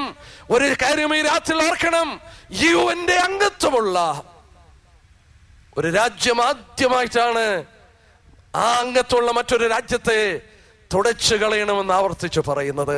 ഈ രാത്രി ഒന്ന് കേൾക്കണം, UN അംഗത്വമുള്ള ഒരു രാഷ്ട്രത്തിന്റെ തലവൻ ചരിത്രത്തിൽ ആദ്യമായി ആവർത്തിച്ചു പറയുന്നു ഇസ്രായേലിനെ തുടച്ചു കളയണം. എന്താ കാരണം? അവരുടെ വിശ്വാസം അനുസരിച്ച് ഇസ്രായേലിനെ തുടച്ചു കളഞ്ഞാൽ ലോകത്തിൽ യുദ്ധവും കലാപം ഉണ്ടാകും. ആ കലാപം അവസാനിപ്പിക്കുവാൻ 12ാമത്തെ മഹദി സ്വർഗത്തിൽ നിന്ന് ഭൂമിയിൽ ഇറങ്ങി വരും. അപകടം ലോകത്തിൽ അരാജകത്വം സൃഷ്ടിപ്പാൻ ഈ രാത്രി നിങ്ങൾക്കറിയാമോ, ന്യൂക്ലിയർ ആയുധം ഉണ്ടാക്കുന്നതിന്റെ ഭയാനകത്വം മനസ്സിലാക്കിക്കൊണ്ട് അമേരിക്ക അടിക്കടി ശബ്ദമുയർത്തുമ്പോൾ അവരെ സഹായിപ്പാൻ റഷ്യയും ചൈനയും വീറ്റോ ചെയ്തുകൊണ്ട് നിൽക്കുമ്പോൾ ആർക്കും ഒന്നും ചെയ്യുവാൻ കഴിയില്ലേ? ആർക്കും ഒന്നും ചെയ്യുവാൻ കഴിയില്ലേ? ഒരു കാര്യം ഞാൻ ഓർപ്പിക്കാൻ, 2006 അമേരിക്കൻ ജനതയ്ക്ക് ഇറാന്റെ പ്രസിഡന്റ് അഹ്മദ്ജാനി തുറന്ന ഒരു കത്തയച്ചു. 5 പേജുള്ളൊരു കത്ത്. ആ ജനതയോട് ആവശ്യപ്പെട്ടു, നിങ്ങൾ ഇസ്ലാം മതം സ്വീകരിക്കണം എന്ന് ആവശ്യപ്പെട്ടുകൊണ്ട് ആ എഴുത്തയച്ചപ്പോൾ പലരും കരുതി തന്റെ അഹങ്കാരത്തിൽ നിന്ന്, അരഗുൻസിൽ നിന്ന് ചെയ്തതാണ്. എന്നാൽ ആ എഴുത്ത് പരിശോധിച്ച വിദഗ്ധന്മാരിൽ പലരും ഇങ്ങനെ പറഞ്ഞു, അല്ലല്ല, അമേരിക്ക ആക്രമിക്കുന്നതിന് മുമ്പ് ന്യായീകരിപ്പാൻ വേണ്ടി നിങ്ങൾ ഇസ്ലാം മതം സ്വീകരിക്കാൻ ആവശ്യപ്പെട്ടു. അവർ സ്വീകരിക്കുന്നില്ലെങ്കിൽ അവരെ ആക്രമിച്ചാൽ അത് നീതീകരിക്കപ്പെടുമെന്നുള്ളതിന്റെ കാര്യമാണിതെന്ന് പറയുമ്പോൾ അവരുടെ ഇൻഡിപെൻഡൻസ് ഡേയിൽ, റിപ്പബ്ലിക് ഡേ ആയ ദിവസങ്ങളിൽ മിസൈല്, ഷാഹബ് മിസൈല് തെരുവിലൂടെ കൊണ്ടുപോയപ്പോൾ അതിലിങ്ങനെ ചുറ്റിവെച്ചു, death to Israel, death to America. അമേരിക്കയ്ക്ക് മരണം. എന്താണ് അതിന്റെ ചൂണ്ടിക്കാണിക്കുന്നത്? ഷാഹബ് 3, ഷാഹബ് 4, 5 ഇസ്രായേലിൽ ചെല്ലുന്ന മിസൈൽ അവർ ഉണ്ടാക്കി. യൂറോപ്പിലെത്തുന്ന മിസൈലുകൾ അവരുടെ കയ്യിലായി. ഷാഹബ് 5 മാറും വികസിപ്പിക്കുമ്പോൾ പത്രങ്ങളിൽ നോക്കിക്കൊള്ളുക, ആ ഷാഹബ് ഇന്റർ കോണ്ടിനെന്റൽ ബാലിസ്റ്റിക് മിസൈലാണ്. അവിടെ നിന്ന് തൊളുത്തുവിട്ടാൽ അമേരിക്കയിൽ വീഴുന്ന മിസൈലുകളാണ്. ആ മിസൈലുകൾ അവർ ഉണ്ടാക്കുമ്പോൾ തന്നെ റഷ്യയുടെ സഹായത്താൽ ന്യൂക്ലിയർ റിയാക്ടർ പ്രവർത്തന നിരതമാക്കുന്നു. ലോകം സുരക്ഷിതമാണോ? അല്ലല്ല, സുരക്ഷിതമല്ല. ലോകം ഭീകരതയിലേക്ക് പോകുന്നു. യെരുശലേം അന്തർദേശീയ പ്രശ്നമാകുന്നു. ആരും ഇത് പരിഹരിക്കില്ല. ഒന്ന് വായിക്കാം, എസെക്കിയേൽ 22:17 തൊട്ടുള്ള വാക്യം. എസെക്കിയേൽ 22:17 വാക്യം നമുക്ക് ലളിതമായി ഒന്ന് വായിക്കാം. ഈ രാത്രിയുടെ കേൾവിക്കാരൊന്ന് ശ്രദ്ധിച്ചാട്ടെ. ഇങ്ങനെ യെരുശലേം പ്രശ്നമുഖരിതമാകുമ്പോൾ ദൈവത്തിനൊരു പദ്ധതിയുണ്ട്. ഒന്ന് വായിക്കാം. യഹോവയുടെ അരുളപ്പാട് എനിക്കുണ്ടായതെന്നാൽ, മനുഷ്യപുത്ര, ഇസ്രായേൽ ഗൃഹം എനിക്ക് കിട്ടമായി തീർന്നിരിക്കുന്നു. അവരെല്ലാവരും ഉലയുടെ നടുവിൽ താമ്രവും വെളുത്തീയവും ഇരുമ്പും കറുത്തീയവും തന്നെ. അവർ വെള്ളിയുടെ കിട്ടമായി തീർന്നിരിക്കുന്നു. അതുകൊണ്ട് യഹോവയായ കർത്താവ് പ്രകാരം അരുളി ചെയ്യുന്നു, നിങ്ങൾ എല്ലാവരും കിട്ടമായി തീർന്നിരിക്കൊണ്ട് ഞാൻ നിങ്ങളെ യെരുശലേമിന്റെ നടുവിൽ കൂട്ടും. വെള്ളിയും താമ്രവും ഇരുമ്പും കറുത്തീയവും വെളുത്തീയവും ഉലയുടെ നടുവിലിട്ട് ഊതി ഇരിക്കുന്നത് പോലെ ഞാൻ എന്റെ കോപത്താലും എന്റെ ക്രോധത്തിലും നിങ്ങളെയും കൂട്ടിയുരുക്കും. സക്കറിയാവ് 13:9 വാക്യം വായിച്ചാട്ടെ. യഹൂദനോട് ദൈവം പറയുകയാണ്, നീ എനിക്ക് കിട്ടമായി, നിങ്ങൾ എനിക്ക് അന്ധനായി, നിങ്ങൾ എനിക്ക് ചെകിടരായി, നിങ്ങൾ എന്റെ വാക്കുകൾ കേൾക്കാതായി, നിങ്ങളുടെ ശുദ്ധീകരണത്തിനായി നിങ്ങളെ ഞാൻ യെരുശലേമിൽ കൂട്ടും. അന്നാളിൽ ദാവീദ് ഗൃഹത്തിനും യെരുശലേം നിവാസികൾക്കും പാപത്തിന്റെയും മാലിന്യത്തിന്റെയും പരിഹാരത്തിനായിട്ട് ഒരു ഉറവ തുറന്നിരിക്കും. 13:9 മൂന്നിലൊരു അംശം ഞാൻ തീയിൽ കൂടി കടത്തി വെള്ളി ഊതി കഴിക്കുന്നത് പോലെ അവരെ ഊതിക്കഴിക്കും. പൊന്ന് ശോധന കഴിക്കും പോലെ അവരെ ശോധന കഴിക്കും. അവർ എന്റെ നാമത്തെ വിളിച്ചപേക്ഷിക്കുകയും ഞാൻ അവർക്ക് ഉത്തരം അരുളുകയും ചെയ്യും. ഈ പ്രിയപ്പെട്ടവരോട് ഞാൻ ഓർപ്പിക്കട്ടെ, യെരുശലേം 67 യുദ്ധത്തിൽ അവർ പിടിച്ചെടുത്തു കഴിഞ്ഞപ്പോൾ ദേവാലയം പണിയുവാൻ യഹൂദൻ കാര്യങ്ങൾ ഒരുക്കുന്നു. സങ്കീർണമായ ഒരു പ്രശ്നമാണ്. കാരണം അത് ലോകത്തിലുള്ള എല്ലാ മുസൽമാന്റെ വിശുദ്ധ ഭൂമിയാണ്. ആ ദേവാലയം തിന്ന സ്ഥലത്ത് ഓമറിന്റെ പള്ളി പണിതിട്ടുണ്ട്. അവിടെ അവർ ദേവാലയം യഹൂദനാകെ പണിയുവാൻ അനുവദിക്കപ്പെട്ട ദേവാലയം, അത് പണിയുവാൻ അവൻ ബന്ധപ്പെടുന്നു. എന്നാൽ ഇന്ന് രാത്രി ഞാൻ ഓർപ്പിക്കട്ടെ, ആ ദേവാലയം അവർ പണിയും. ഹോശേയ പ്രവചനം 3-ാം അധ്യായത്തിന്റെ 4-5 വാക്യത്തിൽ ഇങ്ങനെ വായിക്കുന്നു, ഈ വിധം ഇസ്രായേൽ ബഹുകാലം രാജാവില്ലാതെ, പ്രഭുവില്ലാതെ, യാഗമില്ലാതെ, എഫോദില്ലാതെ കഴിയും. പിന്നത്തേതിലോ ഇൻ ദ ലേറ്റർ ഡേയ്സ് അനേക കാലം രാജ്യവും ഭരണവുമില്ലാതെ കഴിയും, അനേക കാലം യാഗമില്ലാതെ കഴിയും. AD 70 അവസാനം യാഗമർപ്പിച്ചു. പിന്നെ ആ ദേവാലയത്തിന്റെ പ്രതലം നഷ്ടപ്പെട്ടു, യാഗമർപ്പിക്കുവാൻ കഴിഞ്ഞില്ല. 67 അവരുടെ ദേവാലയം നിന്ന് സ്ഥലം പിടിച്ചെടുത്തു. വേദപുസ്തകം വെളിപ്പെടുത്തുന്നു വീണ്ടും അവർ യാഗമർപ്പിക്കും. മത്തായി 24 യേശുക്രിസ്തു പറഞ്ഞു, ദാനിയേൽ പ്രവാചകൻ മുഖാന്തരം അരുളി ചെയ്ത പോലെ ശൂന്യമാക്കി നമ്മൾ അയച്ചത വിശുദ്ധ സ്ഥലത്ത് നിൽക്കുന്ന കാണുമ്പോൾ വായിക്കുന്നവൻ ചിന്തിച്ചോളും, യഹൂദന് കൊടുത്ത അടയാളം വിശുദ്ധ സ്ഥലം. അവന്റെ ദേവാലയം പണിത് യാഗം ആരംഭിക്കുമ്പോൾ ദാനിയേൽ 12 ദാനിയേൽ 9 വെളിപ്പെടുത്തി നിരന്തര ഹോമയാഗം നിർത്തലാക്കും. പൗലോസ് തെസ്സലോനിക്കർക്ക് എഴുതി, ഈ രാത്രി ഞാൻ പറയട്ടെ, സങ്കീർണമായ പ്രശ്നം. അവിടെ ദേവാലയം പണിയുവാൻ അവർ ബന്ധപ്പെടുന്നു, വലിയ പ്രശ്നങ്ങൾക്ക് വഴിയൊരുക്കും. എന്നാൽ ഈ സമാധാന ഉടമ്പടിയുടെ ഫലമായി ഒരു ദേവാലയം അവിടെ പണിയപ്പെടും. ദേവാലയം പണിയപ്പെടും. ഞാനതിന്റെ വിശദീകരണം എടുക്കുന്നില്ലേ. വെളിപാട് പുസ്തകം എടുത്താൽ നമ്മുടെ ശരീരത്തെ രോമാഞ്ചം കൊള്ളിക്കുന്ന അത്ഭുതങ്ങൾ അവിടെ രേഖപ്പെടുത്തി. ഒരു വാക്യം വേണേ ഒന്ന് വായിച്ചേക്കാം. അവിടെ ദേവാലയം പണിയുന്നതിനുള്ള ബന്ധത്തിൽ ദൈവം വെളിപ്പെടുത്തിയൊരു കാര്യം, അതിന്റെ 11-ാം അധ്യായം എടുത്താട്ടെ വെളിപാട് പുസ്തകം.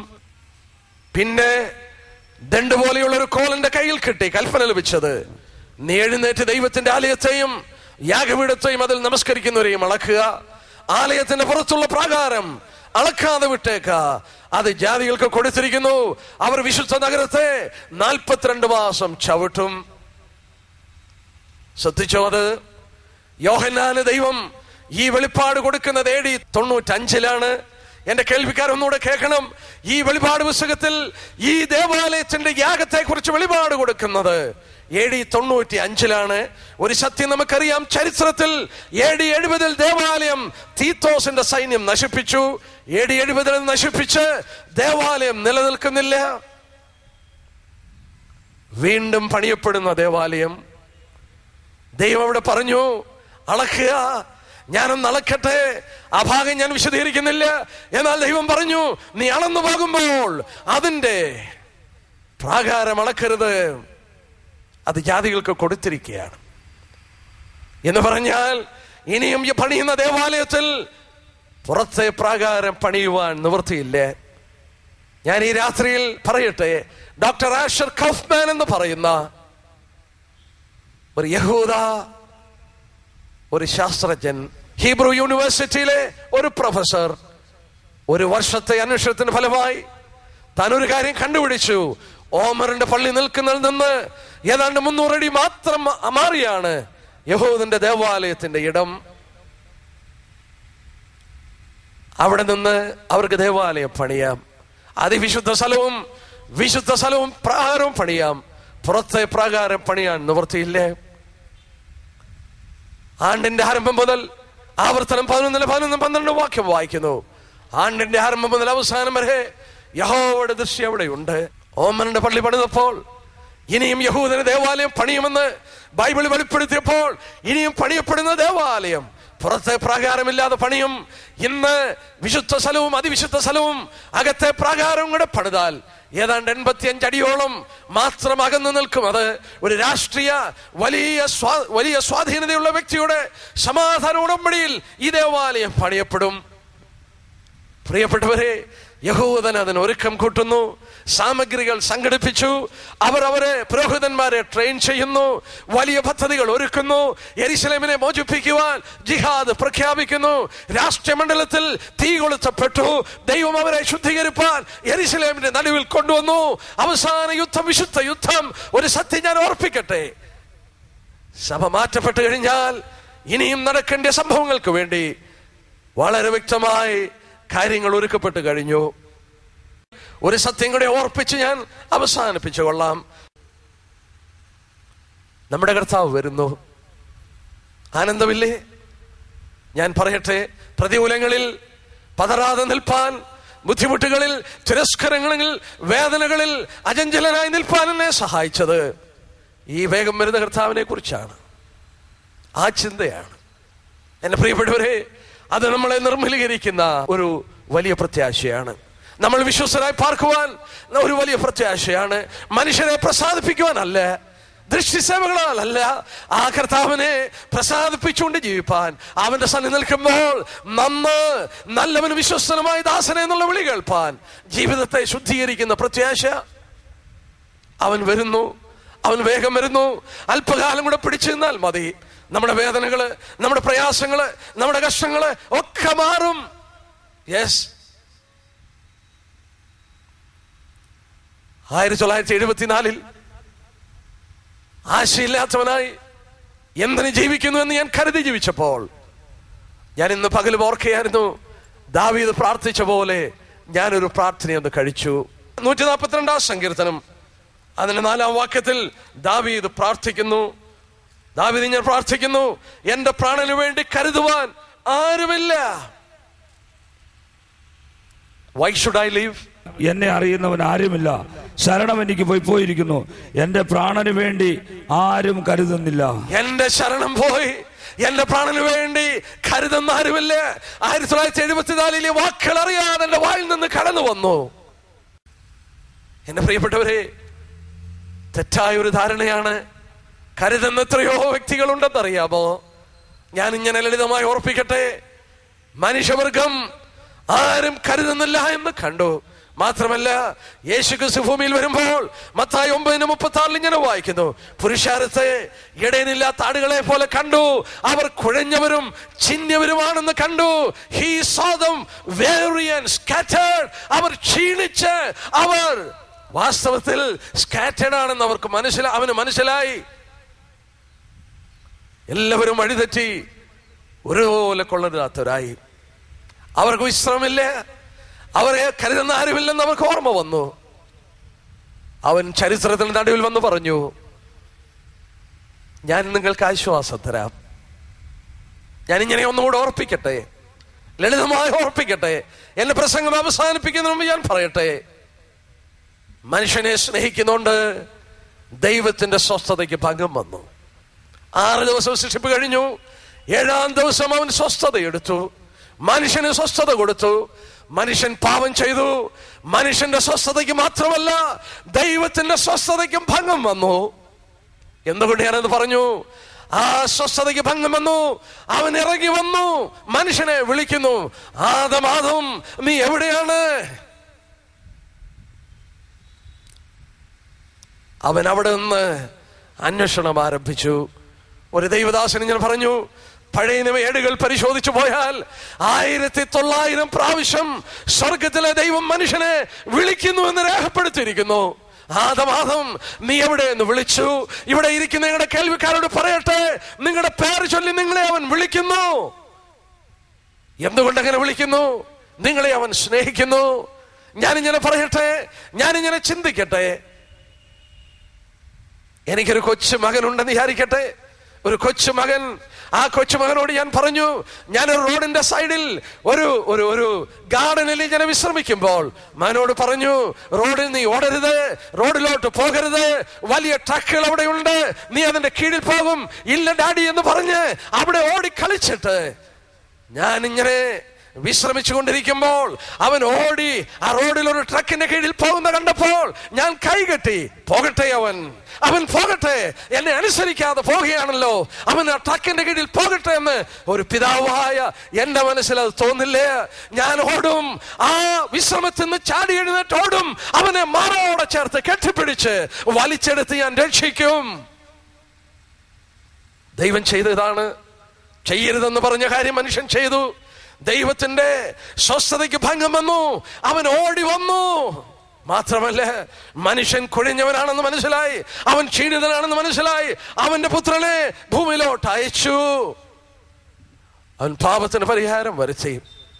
അവൻ മനുഷ്യനോട് പറഞ്ഞു, Come unto me, I will give you rest. നിങ്ങൾ എന്റെ അടുക്കൽ വരിക, ഞാൻ നിങ്ങളെ ആശ്വസിപ്പിക്കാം. അവിടെ കൊണ്ട് തീർന്നില്ലേ? പാപത്തിന് പരിഹാരം അവൻ വരുത്തി. അവൻ ഉയരത്തിലേക്ക് പോയി. അവൻ അവിടെ ഉയരത്തിൽ പോയെന്നല്ല, അവിടെ നിന്ന് ദൈവത്തോട് പ്രാർത്ഥിച്ച് പരിശുദ്ധാത്മാവിനെ ഭൂമിയിലേക്ക് അയച്ചു. എന്തിനയച്ചു? ഒരാത്മാവാണ്. ആത്മാവിന് ശരീരമില്ല, എന്റെ കൂട്ട് ശരീരമില്ല. എന്നാൽ ആത്മാവ് ദൈവത്തിന്റെ ദാസന്മാരിൽ, ദൈവത്തിന്റെ മക്കളിൽ സ്ഥാനം ഏറ്റെടുത്തുകൊണ്ട് അവരിലൂടെ ദൈവത്തിന്റെ ആത്മാവ് വിളിക്കുകയാണ്. അവസാനം വിളിച്ചു. ആത്മാവ് മണവാട്ടിയും പറഞ്ഞു, വരിക, കം. ആത്മാവ് മണവാട്ടിയും പറയുന്നു. ഈ രാത്രി ഞാൻ ഓർപ്പിക്കട്ടെ, ആത്മാവ് നിങ്ങളെ വിളിക്കുന്നു, ആത്മാവ് നിങ്ങളോട് വാദിക്കുന്നു, ആത്മാവ് നിങ്ങൾക്ക് ബോധം തരുന്നു, ആത്മാവ് നിങ്ങളോട് പ്ലീഡ് ചെയ്യുന്നു. സ്വർഗത്തിൽ നിന്ന് ദൈവം നിങ്ങളെ നോക്കി കാത്തിരിക്കുന്നു. പിതാവ് നിങ്ങളെ വിളിക്കുന്നു, പരിശുദ്ധാത്മാവ് നിങ്ങളെ വിളിക്കുന്നു. അവിടെ കൊണ്ട് തീർന്നില്ല. ഞാനൊന്നുകൂടെ പറയാം. നിങ്ങളെ കരുതുന്ന മറ്റൊരു വ്യക്തികളുണ്ട്. ആരാണെന്നറിയാമോ? നരകത്തിൽ കിടക്കുന്നവർ. അതെന്താ അങ്ങനെ പറയാൻ കാരണം? ആ നരകത്തിൽ കിടക്കുന്ന ലാസർ അബ്രഹാമിനോട് പറഞ്ഞു, ലാസറിനെ ഒന്ന് വിടണേ, എന്റെ സഹോദരന്മാരുടെ അടുക്കൽ വിടണേ. അവരോടൊന്ന് പറഞ്ഞ് അവർ മാനസാന്തരപ്പെട്ട് ഇവിടെ വരാതെ ഒന്നയക്കണമേ എന്ന് പറയുമ്പോൾ നരകത്തിൽ കിടക്കുന്നവർ ഒരുപോലെ വിളിച്ചു പറയുന്നു. ഞാൻ ഇങ്ങനെ പറയട്ടെ, അവരുടെ ശബ്ദം കേൾപ്പാൻ കഴിയുമായിരുന്നെങ്കിൽ എന്നോട് അവർ ഒരുപോലെ പറഞ്ഞേനെ. ഒന്നുറക്കെ പറഞ്ഞേ, എന്റെ ബ്രദർ ഒന്നുറക്കെ പറഞ്ഞ് അങ്ങോട്ട് വരരുതെന്ന് പറഞ്ഞേ. അസഹനീയമാണ്.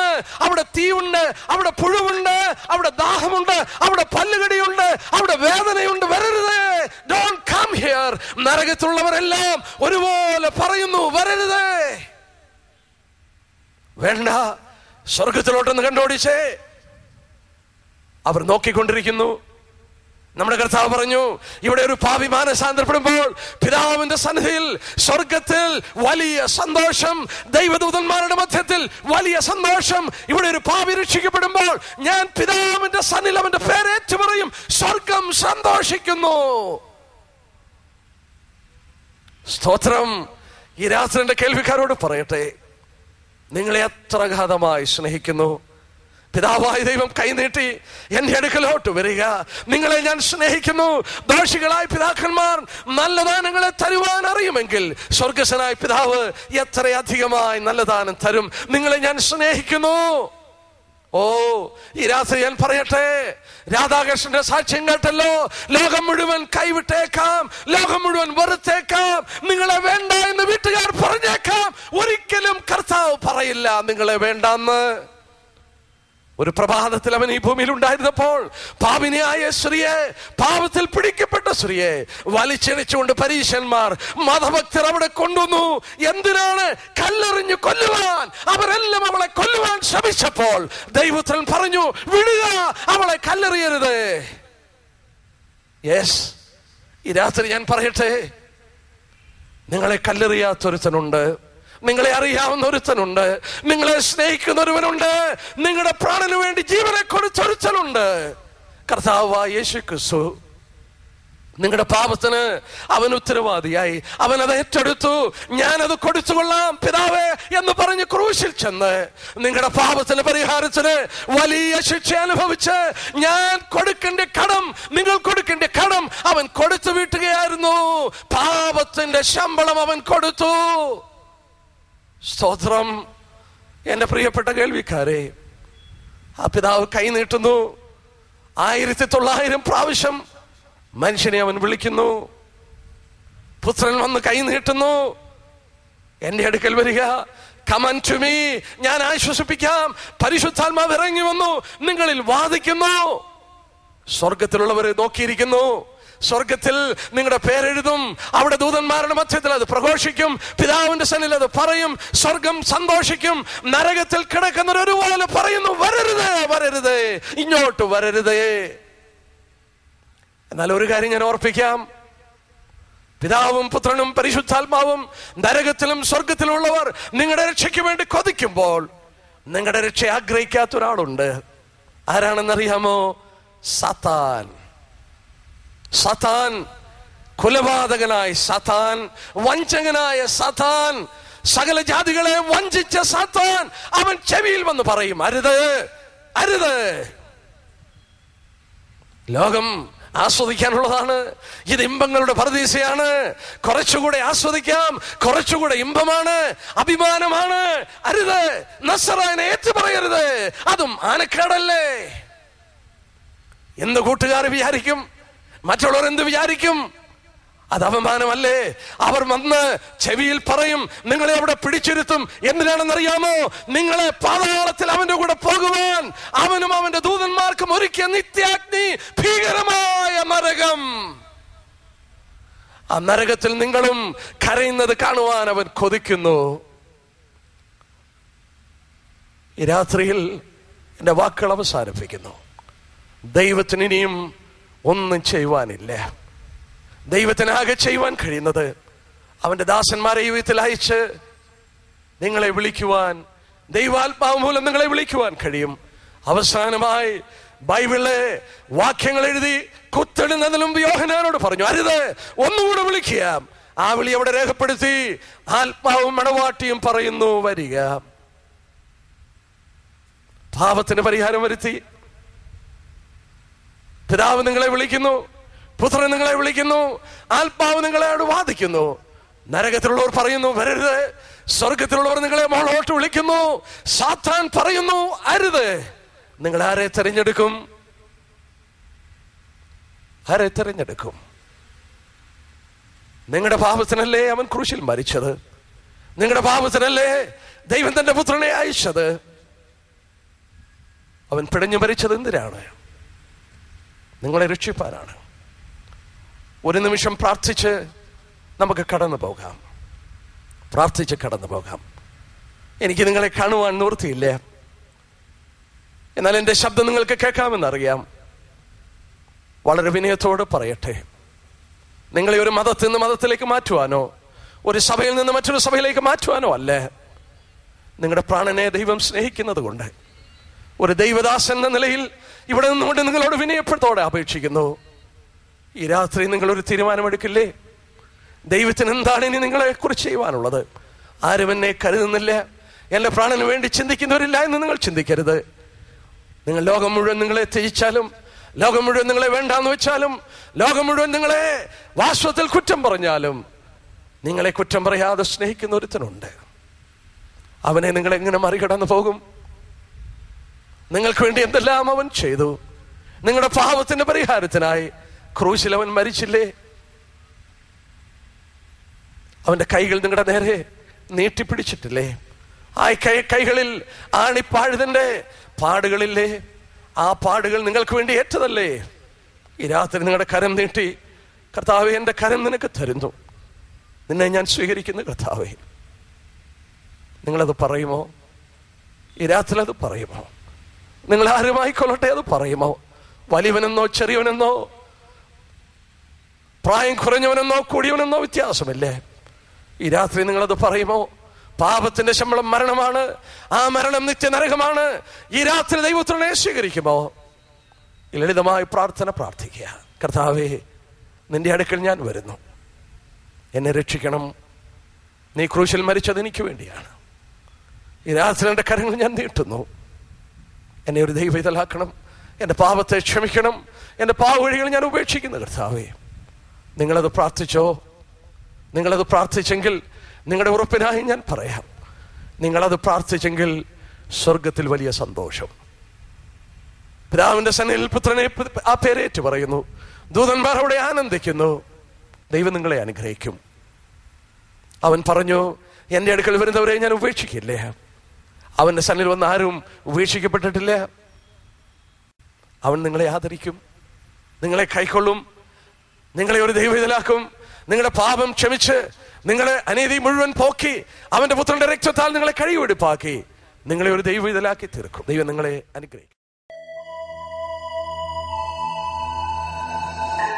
കൈത്തിരി.com